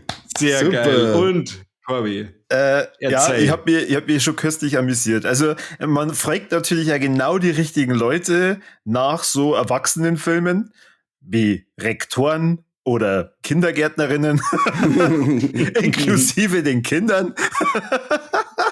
Ja, Also denk doch mal das an war die Kinder. das war mein Highlight, als man dann diese Kindergärtnerin erst in der Früh mit den ganzen kleinen Kindern sieht und dann fragt, mit der Filmschachtel. Also wo es wirklich Cover drauf ist von ein Zombie hängt am Glockenseil. Guter Film. Und dann, wer weiß denn, was ein Zombie ist? Dann meldet sie erst bei einem Kind, dann drehen sie 3 um. Okay. Und dann, Schnitt, sieht man auf Nacht, wie alle Eltern da sind und dann erklärt diese Kindergärtnerin in einer Seelenruhe. Ja, also, sie werden sich jetzt fragen, warum sie in dieser außerordentlichen Sitzung hier da sind und ja, es geht schon um die Kinder, aber erstmal wollen wir uns einen Film anschauen. Und dann schauen sie sich einfach den kompletten Film an. Ist ja klar, man kann nicht irgendwie zu einer Szene vorspulen oder so, sondern man Alles muss, aus dem Kontext gerissen. ja, richtig, also man muss schon alles sehen. Was die zeigt, ich weiß das nicht mehr genau, die zeigt den Kinder in der Schule ein Zombie am Glockenseil, oder was? Nein, am Elternsprechtag. Also am Elternsprechtag Abend. geht's halt. Die Kinder zeigt sie praktisch nur das Cover, nur. Und auf Nacht müssen sie die Eltern dann den kompletten Film anschauen. Und dann einfach der Kontext dazu. So, und jetzt stellen Sie sich vor, ich habe heute früh den Kindern die Frage gestellt, wer denn weiß, was ein Zombie ist. Wo ich mir denke, aber sie hat doch nicht gefragt, hey, wir haben den Film schon gesehen. Vor allem, wenn das in der 6. Klasse im Kindergarten jetzt, oder mit Schmarrn 6. Klasse, wenn es mit 6 jetzt da im Kindergarten, wenn ich im Kindergarten die Kids da fragen, was ein Zombie ist, dann sagt jeder, ja, Logo, Zombie, das und das. Aber damals, da haben sie sich da eingepellt auf das, weil Kinder das wissen kannten. Ja, diese Doku ist wirklich Wahnsinn. Ich will jetzt nicht mehr Bombengeil. Doku nennen, das ist ja voll inszeniert, wenn es dann eine 6 im Jugendheim, wenn es Dieser Propagandafilm ist das. Ja, wenn's alle um diesen Kickerkasten rundum stehen und alle lesen ab, wenn's alle da in den Kickerkasten reinschauen und du immer so sagst, ja Freunde, das ist doch jetzt nix echt. Und dann die Aussagen von den Kindern, ja, sie schauen sich nur noch solche Filme an, weil alle anderen sind langweilig und dann sagt der andere wieder, ja, und seitdem er so Filme schaut, da ist er viel frecher zu seiner Mutter und er ist viel schlechter in der Schule und der Nazi ist er jetzt auch noch, weil er so die Filme anschaut. Also also ist wirklich Comedy Gold, dieses Mama Papa Zombies Comedy Gold. Du weißt ja nicht, sind da tatsächlich ein paar echte Aufnahmen auch irgendwie drin? Ich weiß nicht. Ich sag nicht eine sage. Es ist ja okay, dass es bestimmte Leute gibt, die mit den Filmen nichts anfangen können. Was ist das? Aber, was? Was ist das? Es ist okay, dass manche Leute keine Horrorfilme gucken. Wow, ist die gleiche Scheiße wie vorher mit der Erklärung, warum das abgesetzt worden ist und das okay ist. Jetzt, wo ist denn da der Mute-Knopf bei dir? Das ist ja unglaublich. Den brauchst du jetzt dann. Bei Faust wird jetzt dann dein Mute-Knopf. Auf jeden Fall, mein Lieblingszitat, das steht da in meiner Letterboxd-Rezession so drin. Hab ich gelacht, wie ich das gelesen habe. Aber warum gibst du dir so wenig Punkte? Die Doku hat eigentlich, oder dieser Propagandafilm hat eigentlich 5 Sterne verdient. Wie kannst du dem gerade einen geben oder 1,5? Was hast du denn gegeben? Ich hab 1,5 gegeben. Ich muss sagen, ich bin eigentlich immer ein sehr großer Freund von solchen Beiträgen, weil ich mir denke, also gerade in Deutschland machen sie sich da teilweise schon extrem viel Mühe. Aber das ist auch noch in meinen Augen so schlecht produziert. Also wenn der Rektor dann aus seinen Akten dann davor liest und man denkt, Alter, was ist denn los? Also, ich muss mir noch mal anschauen. Ich kann mich da an viel nicht mehr erinnern. Ich muss noch mal anschauen. Weltklasse. Oder dann dieser Kunstprofessor, den es wahrscheinlich einfach nur hingestellt haben und gesagt, du musst das jetzt ein bisschen scheren. Mach mal. Oder die eine dann in der Videothek, die keine Ahnung, 14 ist oder so, und dann erklärt, warum sie von verschiedenen Erwachsenen saublöd angemacht worden ist, weil sie den Kindern keine Horrorfilme gegeben hat. Weil man auch denkt, ich verstehe nicht. Ach ja. Wir haben uns die mal angeschaut, da haben wir also beieinander gesessen und haben halt so 1, 2 Getränke gehabt. Und dann sind wir eben auf das Thema gekommen und da war lecker mit einem Papier im Shell, ist die gleich noch geiler, die Doku. Das ist ein richtiger Partyfilm, ist das dann. Ich muss aber sagen, an sich ist es ja traurig, wenn du das ist aus dem Kontexttext vor 40 Jahren das und ist überlegst du das, was das ausgelöst hat oder was wieder ein Zünglein an der Waage war, damit diese Hexenjagd auf Gewaltvideos richtig losgetreten worden ist. Dann hat es auch noch so einen Spiegelartikel gegeben und so weiter und so fort. Das ist ja traurig eigentlich, wie weit das dann gekommen ist und wir verrufen dann das Genre war in Deutschland mit solchen Propagandabeiträgen. Aber wenn du das heute anschaust, in dem Kontext von heute, da ist wirklich ein Witz. Da ist Comedy Gold. Da ging es doch gar nicht nur darum, also diese Filme zum Bashen, sondern da ging es ja dann auch unter anderem um dieses Gesetz, das ja dann eigentlich das ausgelöst hat, dass überhaupt die Filme mit einer FSK-Bewertung dann versehen wurden. Aber ja, es ist schon beeindruckend, da sagst du doch dann auch einmal diese Videocharts und da ist die Hälfte dann praktisch indiziert, wo du auch denkst, okay, die haben gerade den Indiziertstempel von ein paar Filme draufgehauen, also Conan der Barbar oder irgendwie so, wo ich mir denke, okay, die kannst du halt jetzt wahrscheinlich direkt mit deinen Kindern anschauen. Ja, da haben wir 5 von den Filmen, die da damals verboten waren und so weiter, haben wir jetzt so 16er Freigabe. Ja. Also, das ist schon, geile Zeit. Ja. Das war wild. Das war. Und dann auch noch wirklich, ich weiß nicht, wann die ausgestrahlt worden ist, diese Doku. Ich hab sie damals, wo wir schon mal drüber geredet haben, aber dann zur besten Sendezeit da diese Szenen drin, da wo ein Zombie am Glockenseil und Muttertag und was weiß ich, was Neues dabei ist schon ein hartes Ding gewesen. Freitag der 13. ist noch drin, und zwar da, wo sie den Kopf abschlagen. Ah, okay. Ja, ich glaube, ich war da, wo wir gesagt haben, dass wir eigentlich hätte dankbar sein müssen, weil die haben dann die guten Szenen, die in die deutschen Fassungen gefeiert haben, ausgestrahlt, Videorekorder selber zusammenschneiden und Uncut-Version verkaufen. Bam. Richtig. Ja. Also die Doku ist 1984 erschienen und kurz darauf ist praktisch dann dieses böse Gesetz verabschiedet worden, dass die Indizierungsliste dann da war und diese Altersbeschränkungen oder Altersgruppen verteilt wurden. Das mit der Altersprüfung und so, das ist ja alles cool, nur das, was dann sonst noch so alles gelaufen ist, das war schon ein wenig am Ziel vorbei. Aber gut, das ist ein anderes Thema. Allein schon der Anfang, wenn diese Beamten dann da sitzen und Muttertag bewerten und wie sie es dann sagen, ja, Das sieht jetzt da die Produzentin irgendwie gar nicht so. Oder der vom Vertrieb. Ach, da finden wir schon, was wir da schreiben müssen. Da schreibst du jetzt so und so und so und so. Ja, dann unterschreiben wir jetzt alle, oder? Passt das so für alle? Yo. Und dann unterschreiben's. Geil. Denk mal, cool. So einig seid ihr mal wir drei uns in unserem scheiß eigenen Podcast, da scheiß 250 Folgen, werden die immer nur dumm angemacht vom Kani. Ja, wenn du nur Scheiße laberst, 250 Folgen lang. Und dann hat der Mike noch hinterher, dass das Lego-Movie nicht mag. Dann kommt er noch und strahlt noch ein bisschen Kerosin ins Feuer, die Wulzau. Ja, und das ist wahrscheinlich unsere letzte Folge. Wenn bis die Folge geil ist, haben wir uns Satz gekriegt. Wahrscheinlich, ja, voll. Wir haben eigentlich immer Glück, dass wir nie vor Ort miteinander aufnehmen. Das stimmt, ja. Das ist unglaubliches Glück. Das ist echt so. Ab und zu war es schön, weil da darf ich eigentlich genug lange. Und heute darf ich eigentlich wahrscheinlich irgendwas drüber hauen. Vor allem, also Corby, die darf ich halt fotzen. Warum denn? Die darf ich halt, nein, weil so ein Scheißdruck, der heute habe ich schon lange nicht mehr gehört. Die darf ich halt richtig schlungen. Ich fühl mit dir. Ich darf dich schlungen, bis du in die Hosen sagst, wie ein Schulbuben. Schau mal, ich fühl doch mit dir. Ich suche noch Lösungen für dich. Okay. Schluss. Dann schmerzen wir uns danach noch mit zusammen, mit zwei wegen einer Lösung. Ich weiß jetzt da auf den Cast nicht einmal eine Überleitung, deswegen sage ich jetzt ganz einfach, ich bringe immer jetzt zu meinem zweiten Wort weg. Und zwar ist das A Quiet Place Day One. Der ist Habt ihr super. das Ding gesehen? Nein, leider noch nicht. Nein, ja nicht.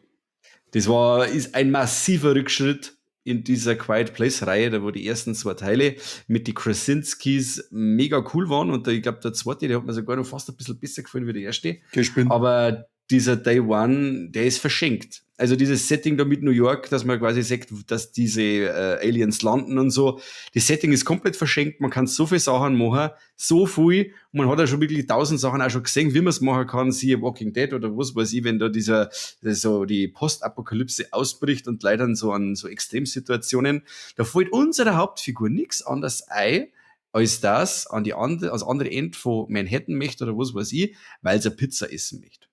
Was? Das ist die Story. Alter, Die Tussi, echt jetzt? ja, kein Scheiß. Die Tussi, Du das verarschst ist also mich. die Aliens, die kommen und dann ist alles Ausnahmesituation. Diese Jupiter, die Longo, den Namen sprich jetzt ich falsch aus, also die von Ja, hat schon Us, passt. vom Jordan Peele, die hat quasi Krebs, irgendwie Endstadium und die möchte einfach nur mal eine Pizza essen. Also Aber sie ist die praktisch, Serie- sie ist schon dem Tode geweiht. Ja, sie sind am Tode geweiht. Sie sind in so einem Spital und da ist dieser Alex Wolff aus Hereditary, ist da ihr Betreuer und so. Und genau, und dann bricht da die Scheiße los und sie macht sie auf den Weg durch dieses verwüstete New York, weil sie ein Stück Pizza essen möchte. Okay. Und sie trifft dann den Typen aus Stranger Things, der Eddie, der Master of Puppets spielt. Ah, ja. Den trifft's dann, ist ein richtiger Winsler. Das ist ein richtiger Winsler. Also, wenn du da mal einen Winsler sehen möchtest in einem Film, dann schaust du Quiet Place Day One an und dann sagst du, er leckt mich am Arsch, ist dieser Winsler. Und die 2 Oberpfeifen tun sie zusammen und wollen der Tante da eine Pizza organisieren.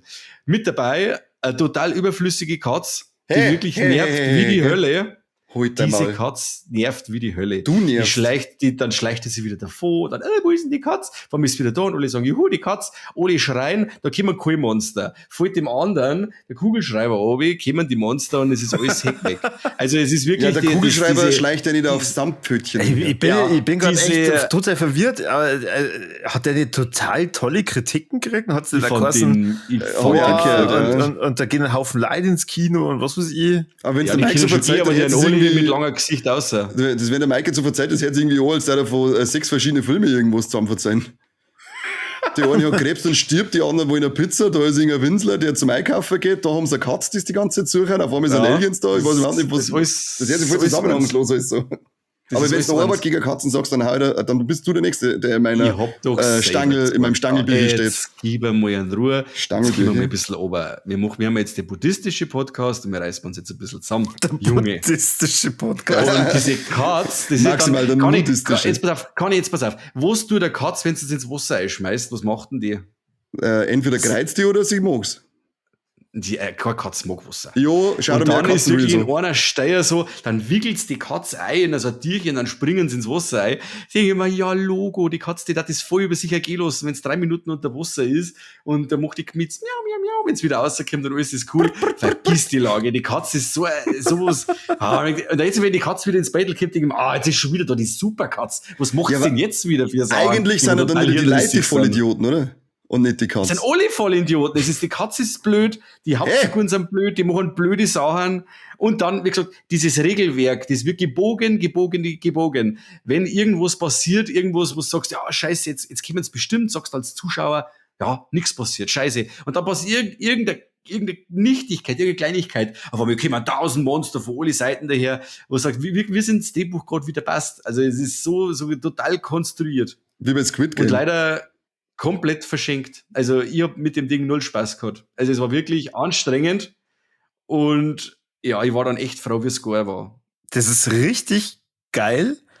Der Film hat 67 Millionen Dollar, gekostet und ein Boxoffice von 261 Millionen eingespielt. Für das, was du gerade verzeiht hast, das ist eigentlich eine Unverschämtheit. Das ist eigentlich ein Schlag ins Sackel. Man muss aber auch dazu sagen, der Film hat auf Letterboxd jetzt ein 3,2. Das ist eigentlich schon für diese Art Film nicht schlecht. Aber ich hab mit dem nichts abgewinnen können. Also da waren die ersten 2 Teile wirklich Gold dagegen. Aber da diese Motivation, die von den Hauptfiguren, die so fragwürdig ist, und es fehlt auch an Spannung an allen Ecken und Enden. Da war es wirklich bei den ersten Filmen wirklich sagst, oh Scheiße, holt's euch Start, was weiß ich. Und dann war es irgendwann schon, weil ich sag, ich mag überhaupt schon gar nicht mehr mitfiebern, weil die kommen sowieso, wann sie wollen, die Drecksviecher. Also, nein. Ich sag, eine coole Sache gibt's da noch, es ist dann so eine Parallele zum zweiten Teil. Quasi, da kommen dann Figuren aus dem zweiten Teil vor und so. Und da musst du dann sagst, ja, das ist jetzt einmal nett. Aber, nein. Schade. Ich hab mich gefreut drauf. Also bin mal gespannt, muss man schauen. Ja, bin ich gespannt, was du sagst. Ja, weil ich sage jetzt mal so prinzipiell, wenn jetzt sie da krank ist und sagt, okay, jetzt ist scheißegal, ich gehe jetzt da durch, weil ich möchte Pizza haben, sie allein hätte ich ja verstanden. Ja. Also sagt, ich verreck sowieso, ist mir scheißegal, ich gehe jetzt da durch und wenn ich es so schaffe, dann kriege ich noch Pizza und dann verrecke und von mir aus verrecke ich auf Weg. Aber wenn dann die anderen, die sich da auch noch, ich weiß jetzt auch nicht. Ja, und vor allem, die Apokalypse ist ja schon im also die ist ja schon im Gange. Die geht jetzt nicht irgendwo hier und sagt, in irgendeinem Ofen wird schon noch eine alte Pizza drin liegen, sondern die frisst ja wirklich eine alte Pizza. Das ist ja schon ein paar, dann im Laufe der Zeit, das wird ja dann schon ein paar Tage her sein, da mache ich mich doch nicht auf die Jagd nach einer Pizza, da wahrscheinlich schon Kakerlaken noch Druck gefressen haben, oder die Dreckskatzenviech mit dem Arsch schon Druck grimm hat, oder was weiß ich. Aber nein, also hört's doch auf mit diesem Blödsinn. Nein. Hab mich gar nicht gemacht. Corby, den schauen wir und so, dann nehmen wir Folge auf, wo wir voll feiern. Bitte, da bin ich gespannt. Das ist doch ein Livestream wert, oder? Das ist der Livestream, ja. Dann machen wir, was wir schon mal gesagt haben, schauen wir uns einen Film mit der Community an, schauen wir uns miteinander alle Quiet Place Day One an. Oder Day One heißt der. Day One. Ja.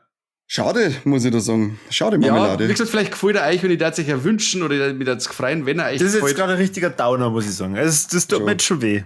Also damit habe ich jetzt nicht gerechnet, Mike, dass du uns da so die Stimmung versauen willst. Also, das tut mir leid. Und ich habe nur einen Film, der wo auch die hübsche Stimmung versauen wird. Das war zwar kein Dreck, aber das ist auch ein Ding, wo ich sehr enttäuscht war. Welcher denn? Soll ich es gleich machen, oder was? Ja, bitte. Und so habe ich Furiosa gesehen. Mad Max Saga oder Mad Max Story oder was weiß ich, wie sie das Ding nennt. War auch nicht gut, oder was? Also an sich ist er macht eigentlich das, was die anderen Filme auch machen, oder beziehungsweise was Fury Road auch macht, nur macht er es nicht cool, sondern immer on the nose, wo Fury Road einfach so ein wenig so, er hat einfach die Welt erklärt anhand von den Sachen, die passieren.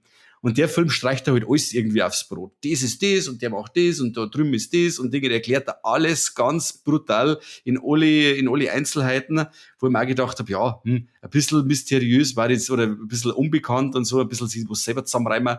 Das war halt schon schön gewesen. Und Ding, aber die Anya Taylor-Joy macht das super, die spielt da wirklich die Furiosa total stark. Dann haben wir halt bei den Effekten und bei dem ganzen Umfeld. Also das ist halt ein Riesenmanko. Ich habe es in meiner Letterboxd-Beschreibung geschrieben, und zwar ist Fury Road so ein richtiger V8 Big Block und Furiosa ist ein Elektroauto mit Halbwertfeuer-Akku. Das ist, der Film schaut einfach aus, wie wenn er komplett aus dem Rechner war. Das ist, der Hemsworth, der Thor, ist der Base und der hat einen mordsgroßen Monster Truck. Und mit dem Monster Truck fährt er und dann sagst du, und der Hintergrund ist schon computeranimiert und dann haben seine Radl, die Reifen auch noch ganz schlecht computeranimiert. Und das ist Scheiß, wo der erste Fury Road, oder nicht der erste, aber der Vorgänger quasi, so richtig schön handgemacht war und diese Action auch alles sehr haptisch war und wirklich on set ist das wirklich alles aus dem Rechner. Das schaut total künstlich aus, billig und durch das, aber und obwohl das Ganze halt so kernig und abgefuckt ausschauen soll, weil es ja die Postapokalypse ist, schaut's arschgeleckt und wunderbar schön aus. Und das hat mich brutal genervt. Das hat mich von dem Filmerlebnis so rausgerissen. Aber wie gesagt, die Action war ja cool, wenn es halt nicht so blechern oder künstlich ausschauen hat. Und auch der Übergang dann zu Fury Road ist cool. Und ja, ich hatte ein paar coole Ideen auch mit drin, aber im Großen und Ganzen bin ich da gesessen und habe gesagt, nein, also dann lieber 3-mal Fury Road hintereinander, bevor nochmal Furiosa. Oh. Ja, und Fury Road war ja Der auch ist nicht super. schlecht. Ja, aber 5 von mega. 5. Das ist der Actionfilm, wenn du sagst. Das ist ja die Story aufs Minimum reduziert und einfach nicht von A nach B und von B nach A zurück und das ist die geile Action. Mehr brauche ich nicht. Und alles andere an Erklärung kriege ich anhand von den Figuren, anhand von dem, was sie machen, anhand von dem, wo sie aufhalten, was für Autos das fahren, was für Tattoos das haben, was für Frisur das haben, scheißegal. Das ist also eine Welt, die einfach sich selbst erklärt. Und du musst nicht alles wissen, weil das, was du weißt, das gelangt da. Und da macht halt Furious halt das Ding, das sagt, ja, wir müssen jetzt die Welt voll erklären und jeder muss wissen und so Open World und ja, ich bin nicht wirklich warm geworden damit. Ich war nicht wirklich ein Ärgernis, aber ich hatte ein paar Sachen dabei gehabt, die mich massiv gestört haben. Ich habe mir das nach dem ersten Trailer, habe ich mir das auch damals schon gedacht, oh Gott, die Effekte in dem Trailer, das schaut schon so nach Greenscreen und CGI-Scheiße aus. Ich Ja, hoffe, das ist leider. nur für den Trailer, aber es ist anscheinend so geblieben. Ja, Ich war leider. eigentlich schon heißer, gerade wegen ihr. Aber okay, das zieht mir jetzt fast nur weiter runter wie A Quiet Place Day One. Ja, mir auch. Also, wie gesagt, die hätten wirklich gern mehr Mengen, aber ja. Ich habe tatsächlich noch nicht reingeschaut, weil den gibt's jetzt auch schon zum Streamen bei Prime, aber halt leider nur zum Kaufen. Und ich wollte mir für 20 Euro dann nicht kaufen, dass ich ihn dann im Prime in meiner Bibliothek haben darf. Da habe ich mir gedacht, na, da warte ich wahrscheinlich einen Monat und dann ist sie bei den 99 Cent Filme. Ja, das meine ich gelangt da. Wie gesagt, und wenn da jemand dann klarkommt, ich habe schon Leute gehört, die sagen, ja cool und die Action und bla bla bla, aber es ist halt einfach wieder gemacht ist. Das ist halt einfach total schade, weil dieser Fury Road, der thront halt einfach über diesen Film mit seiner Brachialität und ja, der ganzen Inszenierung. Und da kann halt der leider überhaupt nicht schmecken. Schade. Auf sowas hätte ich mich nämlich gefreut. Ich hab gemeint, es gibt nur mal so ein geiler Brecher wie Fury Ja. Road. Aber, naja. Ja, Schade. der George Miller, oder wie der heißt, der ist auch schon einer, der kennt den Unterschied, der wird den Unterschied nicht mehr sehen zwischen CGI und echt. Ja, das wird lieber nur mehr einen dritten Schweinchen-Babe machen. Das war gescheiter, ja. Das war gescheiter. Muss mich nicht so viel aufregen. Wenn so ein Corby die ganze Zeit runterzieht, dann schau dir mal was schön so wie The Bear, Corby. Hast du da schon eingeschaut? Erste und zweite Staffel, ja. Aber in Ah, die ich bin dritte jetzt- will ich noch nicht reingeschaut. Ich bin jetzt bei der dritten und also mein Wolleck, also an sich ist The Bear schon ein Wolleck, aber mein absolutes Wolleck ist echt diese Jamie Lee Curtis in der Serie. Da ist eine Folge dabei, also die hat jetzt, glaube ich, 3 Auftritte gehabt und also ich finde das Wahnsinn, was die da oben spielt. Also die muss unbedingt dafür, ich glaube, für einen Emmy ist, glaube ich, nominiert kriegen, weil das jetzt hat wieder bei der dritten Staffel ist eine Folge dabei, die hätte die ganze Folge mit ihr durchzahnen können. Das ist für mich so eine tragische, arme Figur. Das hat mich furchtbar getroffen jetzt in der dritten und auch in der zweiten, da diese Weihnachtsfolge, wo du das dann mal richtig erlebst, was eigentlich los ist mit ihr, dann bei der Hoteleröffnung und so. Also ich finde, das ist so eine arme, tragische Figur, die tut mir so leid. Ich hätte also gestern 40 Minuten da die Folge und mit 40 Minuten da gesessen. Na, war nicht. Und der Mann jetzt du gleich. Du warst. Was ist Genau. denn los? Das gibt's ja gar nicht. Was ist Nein, also, das ist wir hätten da vorher eine Reihenfolge absprechen sollen. Wer was sagt zu dem Alex und immer wieder mal was Lustiges rein. Oi. Halt Nein, gibt's nichts. also wirklich kann ich, erstens an sich, The Bear kann ich nur empfehlen und speziell vielleicht ein bisschen ein Augenmerk auf Jamie Lee Curtis, ihre Auftritte da zum haben, weil die, also hat mich schon lange nicht mehr so mitgenommen, so wie der Schauspiel, vor allem jetzt in dieser dritten Staffel, Folge 7 oder 8 ist das gewesen, wo sie dann dazu kommt und das ist für mich eine sehr, sehr herzzerreißende, aber gleichzeitig auch herzerwärmende Folge gewesen und darum bin ich da zu unglaublich krass männlichen Tränen gerührt gewesen. Um was geht's denn da überhaupt? Um ein Der Restaurant. Bär ist, ja genau, da geht's um ein altes Restaurant und der Bruder hat sich umgebracht und dann kommt der andere Bruder und übernimmt das Restaurant und er möchte dann ein richtiges Luxusrestaurant draus machen, weil er nämlich so ein Sternekoch ist. Und Ja. ja, das ist, die Also Serie ist, Vielleicht sollte man zu der Prämisse schon noch erwähnen, das Restaurant, wo der Bruder gestorben ist, das ist halt so eine Art Imbiss. Und der hat aber voll Kultstatus. Und das ist nicht vergleichbar mit dem Restaurant, wo der andere Bruder, der es dann übernimmt, drin war, weil der war praktisch französische Küche, Sternekoch, praktisch, man wird auch geschrien, wenn die Suppe irgendwie 1 Minute länger köchelt oder wenn das nicht perfekt innerhalb von der Zeit garniert ist und alles. Wie bei Ratatouille quasi. Ja, genau. nur nicht, dass ein Ratz auf deinem Kopf sitzt und dir hilft, sondern neben dir der Boss steht und die ganze Zeit anschreit. Und sagt, du sollst tot sein. Und es ist halt wirklich, also die Serie ist teilweise purer Stress, das ist Wahnsinn. Die dauern Gott sei Dank in der Regel gerade so 30 Minuten, diese Folgen. Es gibt aber Ausreißer, wo sie mal 1 Stunde oder 40 Minuten dauern, aber in der Regel sind es 30. Und manchmal bist du echt nach den 30 Minuten, dass du sagst, passt, für mich klang es halt mit der Serie. Weil dieser Küchenstress so krass rübergebracht wird. Es sind hektische Kamerafahrten, wird oft schnell geschnitten, es wird nur geschrien, es ist nur laut, es ist nur hektisch und du sitzt da und sagst, Alter, was ist mit euch eigentlich? Hört's mir auf jetzt, die tabakst nicht. Und ich hab's mal bei irgendeinem Thread-Post geschrieben, bei der ersten Folge von der 3. Staffel, immer so, das ist so schön gemächlich, gell, das bin ja gar nicht gewohnt von der Serie, gibt die 3. Folge, Puls auf 180, Panikattacke, was weiß ich, völlig alles klar, ich bin jetzt wieder fertig nach Folge 3, lasst mich nur mit einem Scheiß. Krass. Also sie ist schon, also ich finde, die verlangt einem ein bisschen was ab, finde ich, wenn man die anschaut. Das habe ich so noch nicht erlebt. Okay. Also hast du mich auf jeden Fall schon heiß gemacht, weil bis jetzt alles, was ich gesehen habe, war hervorragend. Sehr gut geschrieben, sehr gut gespielt. Bin ich schon sehr gespannt auf die 3. Staffel. Tu es, guckst du rein, endlich. Hat einer von euch Kingdom of the Planet of the Apes gesehen oder auf Deutsch wäre da völlig korrekter heißt Planet der Affen New Kingdom? Der Kane meldet sich? Nope. Okay. Ich darf ja nichts mehr sagen, weil der Mike hat mir vorher den Mund verboten. Ich glaube, ich habe schon mal gesagt, aber ich habe den davor nicht mehr gesehen. Ich habe nur die ersten 2 gesehen. Das ist jetzt der 4. Teil, oder? Ja. Okay, du musst den 3. vorher gesehen haben, sonst kapierst du gar nichts. Ja, gar nichts, du kapierst dann. So schlimm? Ja, Wahnsinn. Eigentlich schon. Eigentlich, du musst schon den 3. vorher gesehen haben. Nein, das ist überhaupt nicht. Falle! Es fängt an mit einer Schlussszene von dem 3. Film. Ja, mehr muss ich nicht wissen vom 3., weil dann hast du einen Zeitsprung von, was weiß ich, wie viel 100 Jahren. Also ich behaupte, für jemanden, der wirklich da ein Interesse dran hat, ganz klar, wenn man Interesse dran hat, dann muss man es gesehen haben. Aber der Mike hat ja nie Interesse. Das sechst du an seiner Vorbereitung für die Podcast-Folge, wenn er so kein Was bist Interesse du da jetzt so garstig? Was ist los mit dir? Was ist denn los, du garstiger Zwerg, du? Du tust gerade so, als wenn der Mike und ich Disney gesagt hätten, hey, Acolyte, absetzen. 100 Pro, traue ich euch alles zu. Ja. Die warten schon da gestanden zum Unterschreiben und alles. Ihr seid schlechte Menschen, ich traue euch alles zu. Und dann sitzt der Mike und ich immer. Der Mike hat gesagt, er hat sich die erste Staffel immer, so ein Dreck ist das. Ja, genau. Ich habe im Internet gelesen, das ist woke, das woke nicht. Ich hab gesagt, das ist woke. Ich hab gesagt, das Frauen mit Rechte, das kann's nicht sein. Das kann ich nicht sein, der von die Dynamics zum viel Teufel. Kani, wie hat dir den Planet aufgefallen?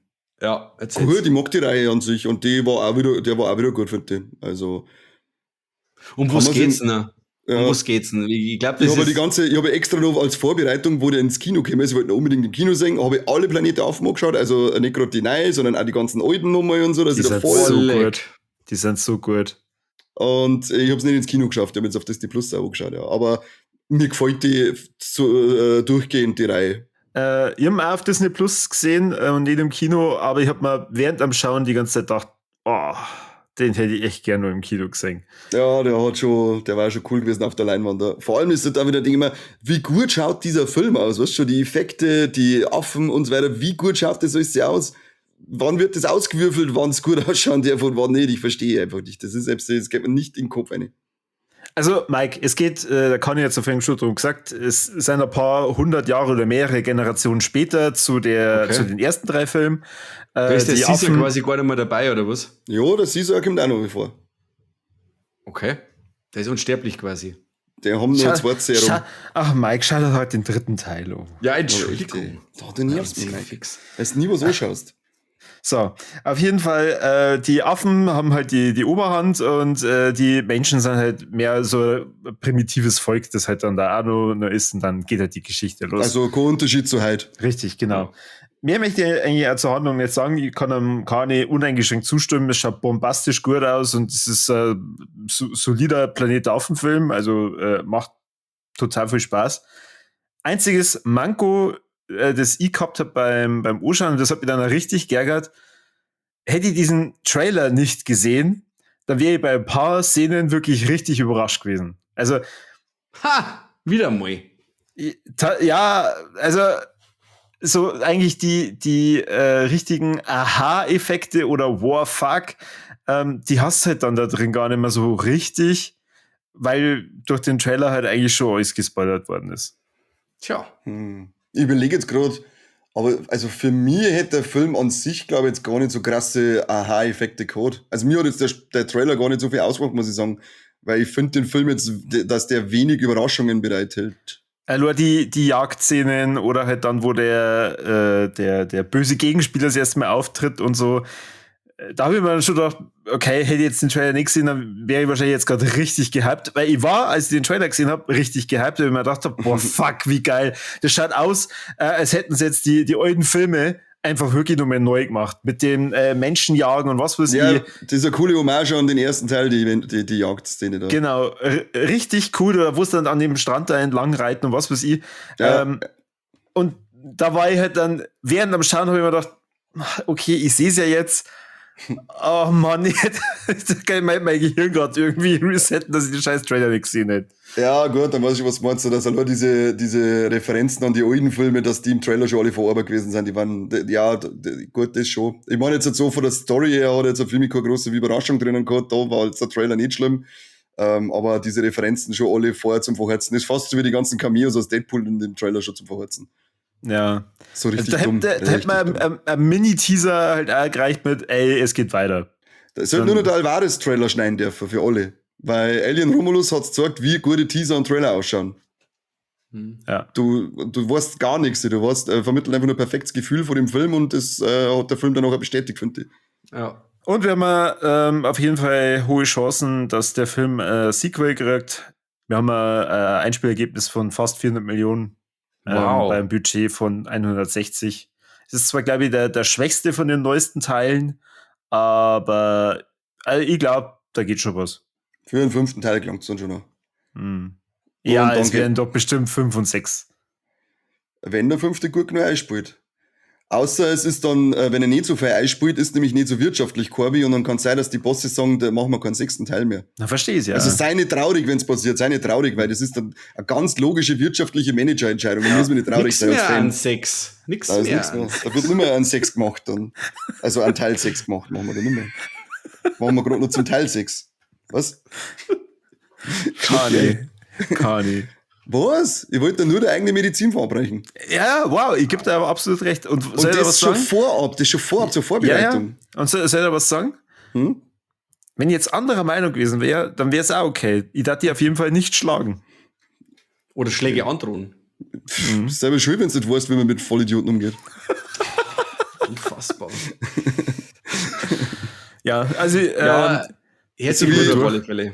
So wie ich jetzt da mit bin meine. durch hier. Ich hab gerade noch eins, meine versprochene Katzenreihe geht weiter. Mit denen muss ich jetzt dann, glaube ich, auch mal so verfahren, wie ich mit euch gern verfahren hat, weil, ja, pennst du mal gemütlich auf der Couch ein, weißt schon wegen der Fernsehschlafen und lässt Terrassen die offen, weil der Oscario, der ist übrigens ein fetter Predator, noch draußen ist und wachst irgendwann in der Nacht auf und möchtest aufs Klo gehen oder gehst du aufs Klo. Dann denkst du so, bin ich da jetzt dagegen gestoßen, tappelst so durchs Dunkle, dann machst du irgendwann das Licht an und dann hast du einfach ein Massengrab bei dir in der Bude drin. Und dann hat er sich anscheinend gedacht, jetzt beschenke ich es mal so richtig, wenn sie aufstehen, sollen sie sich freuen, weil dann liegt da die Maus im Wohnzimmer, daneben liegt da der fetter Ratz im Wohnzimmer, liegt der zusammenbissener Falter im Wohnzimmer. Die 4 hat dann auch noch mitgemacht, weil ich sammle ja meine Kinokarten, hebe ich immer auf. Und die lege ich bei mir ins Filmregal ganz unten rein. Meine älteste Kinokarte ist von 2003, von der Herr der Ringe Nacht, als der 3. Teil gekommen ist. Also da ist ein gewisser Stapel. Und daneben steht auch noch so eine Schüssel Wasser, weil in jedem Zimmer steht eine Schüssel Wasser für die Miezen, damit sie zum Trinken animiert sind. In weil ich bin jedem ja Zimmer. fast in jedem Jahr. Was ist das? Aber damit animierst du es zum Bringen, weil die sind irgendwie so dämlich, dass sie es nicht kapieren.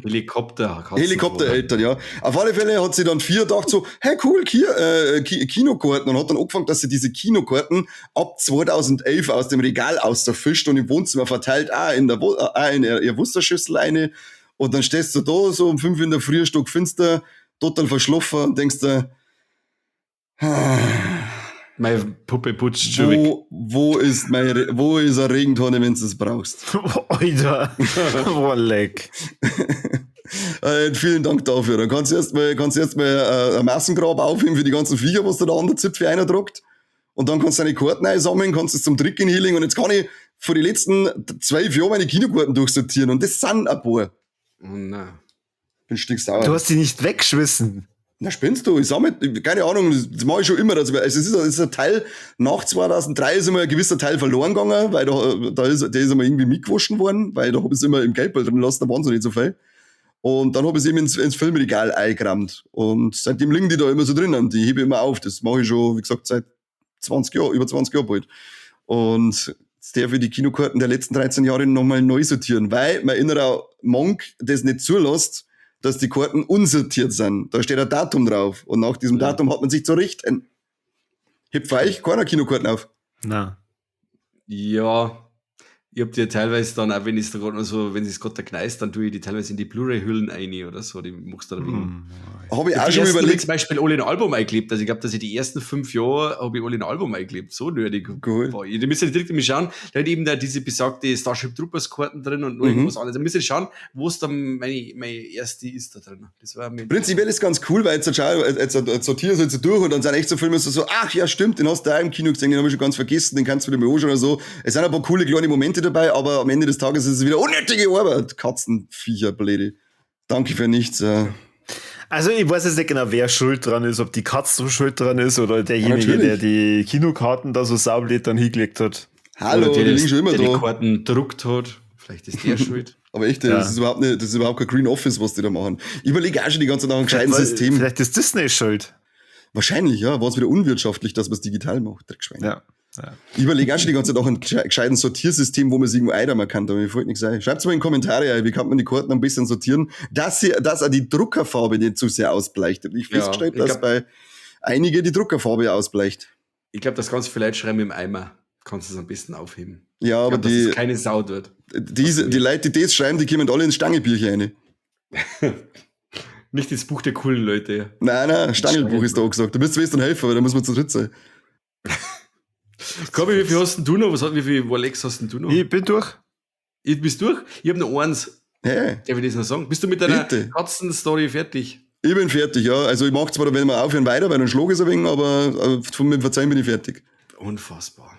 Also wenn wir nicht gecancelt werden in den nächsten halben Jahren, dann friss ich am Besen. Ich tue alles Aber dafür. gut, Ich tue alles ich habe dafür. mir einen Film angeschaut von der Regisseurin Isha Night Shyamalan. Ah, Mm, die ist verwandt mit dem Schalamalai-Madame.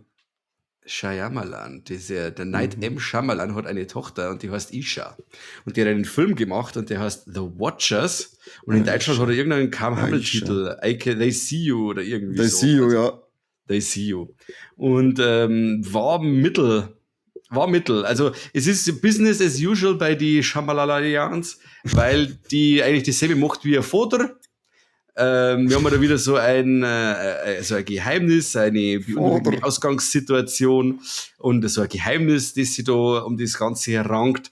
Und zwar geht es darum, dass eine Dame, jetzt muss ich schon nachschauen, die kennt man, wenn das Internet nicht so langsam war, die Dakota Fanning, genau, Fanny, die hat einen Autounfall, beziehungsweise der bleibt das Auto stehen, mitten im Wald und die fängt dann das Laufen an und dann kommt die Alte vom Texas Chainsaw Massacre von Netflix, die Sally Hardesty und sagt, hey, komm mal her, du musst ganz schnell in diese Hütte da rein, weil Das Survivor Girl, oder wie aus dem finster originalen Chainsaw? Ja, die ist doch die Alte, aber die ist doch neu gecastet, das ist die Olen Furiere, Ja. die Jetzt. war dann, genau. Die kommt und sagt, komm mit einer in die Hütten, weil jetzt, wenn es finster wird, kommen Kreaturen, Viecher, irgendwas. Und das macht dann die Fanning und geht mit ihr mit. und spielt sich da quasi in diesem Raum ein. Und der ist quasi, sehe von innen, Kinder nach außen nicht sehen, aber von draußen aus kann man in diese Hütte quasi reinschauen. Und so vergingen da einige Tage, wo die Leute da gefangen sind. Also die zwei sind nicht allein, da haben noch, ich glaube, zwei andere Leute noch mit drin. Und die versuchen bei Tag immer irgendwie einen Weg raus oder sie suchen was zum Essen oder sie stehen Fallen oder sonst irgendwas. Aber es ist irgendwie wie bei der Serie From, sie kämen da nicht weg. Das ist irgendwie, und dann wird's finster, dann müssen sie wieder zurück, weil da bei Nacht eben diese Viecher kommen. Soweit so cool. Die Ausgangssituation ist eigentlich ziemlich cool und war mal ein wenig was anderes. Aber dieses unlogische und saudumme Verhalten von ein paar so Figuren, das ist so krass. Normal fällt's mir nicht so auf, oder wenn es ein Slasher ist oder irgendwo, sondern läuft einer dem Pfeil nach, was heißt Killer, oder der linke Pfeil war Escape, dann laufen sie am Killer nach oder so, weißt du schon. Wo ich mir sagen, ja, ist nicht so schlimm, ist ja der Slasher. Ja. Aber da war, ja, das waren Sachen dabei, wo du sagst, das hat doch jetzt überhaupt keine Sau irgendwie machen und so. Und das hat mich dann schon ein wenig rausgerissen und da die Handlung an sich, dieses Regelwerk, das sich dann da entspinnt, wo es mit da los ist mit den Kreaturen oder wo es das überhaupt ist oder wo denen einer Herkunft ist und so, das ist irgendwie so dermaßen einerseits an die Haaren herbeigezogen, andererseits ist es einmal eine coole Idee, aber so wie es nicht umgesetzt ist, ist es halt ein bisschen, naja.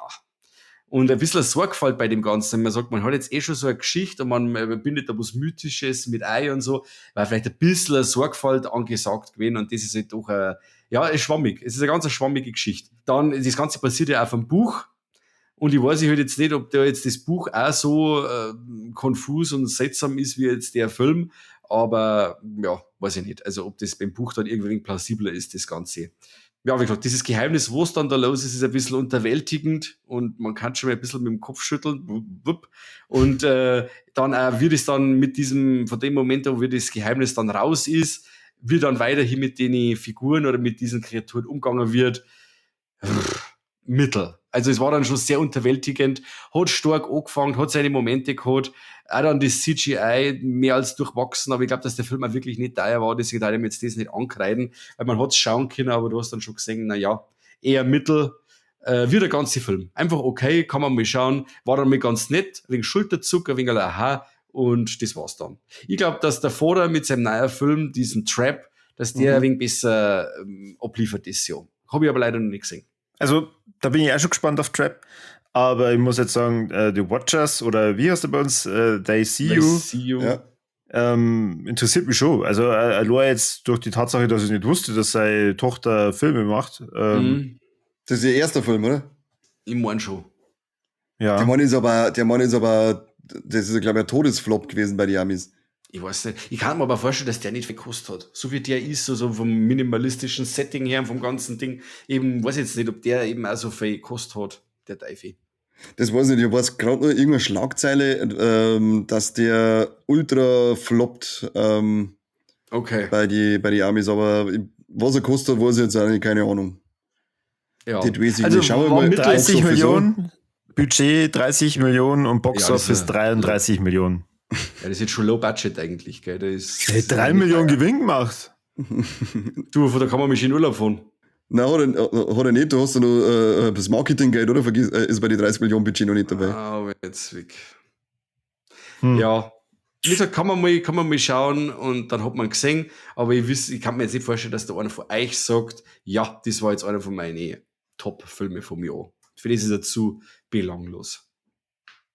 Genau. Ja, dann war ja der August bei dir relativ durchwachsen. Also die letzten Ja, 3 ja. Filme, da hast du jetzt nicht mehr vor Euphorie Ich habe gesprießt. mich auf unglaublich viele Sachen gefreut und die haben mich dann doch auch hübsch kalt lassen. Auch dieser Farang zum Beispiel, auf den hätte ich mich gefreut. Also ein Rache-Ding, Tochter weg, der Mann kämpft sich quasi durch die Unterwelt und möchte seine Tochter wieder rausholen. Ist auch stark angepriesen gewesen mit so The Raid-artige Kampfszenen, war aber auch hat sehr lange gebraucht, bis er in Schwung gekommen ist und Ding und ein bisschen kämpft haben sie schon und Ding. Also es waren so viele Sachen dieses Jahr, oder in diesem August, wo ich gesagt habe, ja. Und noch eins habe ich noch, das ist, die Story schmatze ich noch ganz kurz an. Da gibt es diesen alten Klassiker, wenn die Gondeln Trauer tragen. Das war jetzt einer von meiner Bucketlist-Filme, wo ich gesagt habe, okay, ich habe so viele Sachen noch nicht gesehen. Und den habe ich mir jetzt mal aktiv rausgesucht, da hat man angeschaut. Und da tut es mir jetzt sehr leid, der hat bei mir jetzt überhaupt nicht funktioniert. Überhaupt Den nicht. habe ich auch noch nicht gesehen.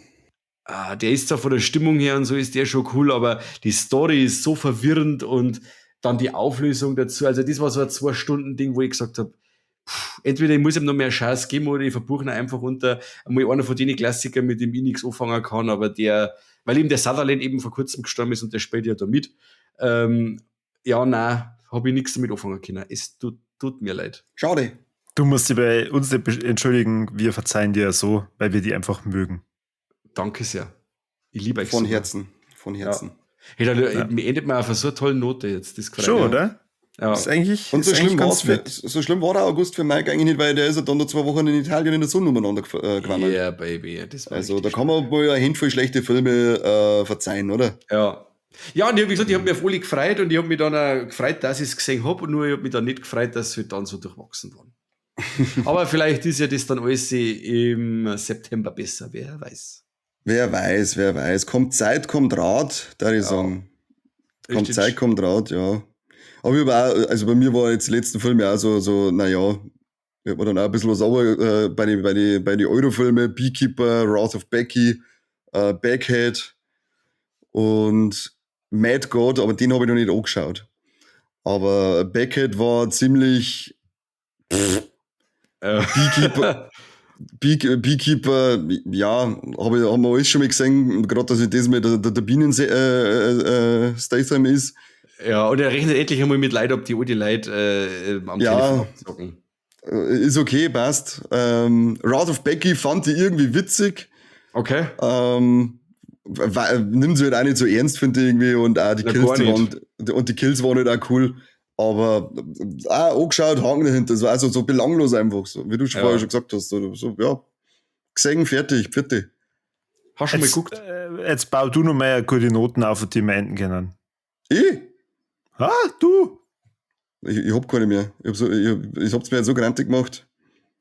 Na, es ist heiß und jetzt hören wir auf und im Jetzt September reicht's kühlen wir uns ein bisschen runter und dann geht's uns wieder besser. Genau, folgt uns auf die sozialen Medien, sagt uns, was ihr Tolles im August gesehen habt oder was ihr drin habt, wer weiß. Aber wenn es die expliziten Sachen sind, die ihr drin habt, dann schreibt uns das bitte in die privaten Nachrichten. Ansonsten, es war mal wieder... Steady-Abo machen. Sag's ihnen, mach das Steady-Abo. Hat doch der Mike, wo wir den Senf da angekündigt haben. Achso. Kann man nicht oft genug sagen. Macht das Steady-Abo, sonst kommt's auf die Stangelisten. Leute, macht das Steady-Abo. Jetzt dann, oder vielleicht, wenn die Folge rauskommt, ist schon veröffentlicht. Wir haben über Deadpool 3 gesprochen. Also das, was da alles in Informationen fließt, das kriegt's ja nirgends im Internet. Nicht so komprimiert, wie es wir machen auf diese 1,5 Stunden. Viel, viel Spaß dabei. Ihr müsst es euch anhören. Und ansonsten, vielen Dank fürs Zuhören und bis zum nächsten Mal beim besten Podcast der Welt. Nicht vom Bienenstock. Die Reaktion von Mike, das war schon mal besser. Ich hab nicht mehr gewusst, über was wir geredet haben, und mir ist gerade nur Beekeeper eingefallen. Wir hören uns dann in der 2. Staffel Ecolite. Podcast von der Robolo. Heute mal, ich bring die um. Servus und Habidere, schön, dass du Wiederschauen. Tschüss. Tschüss.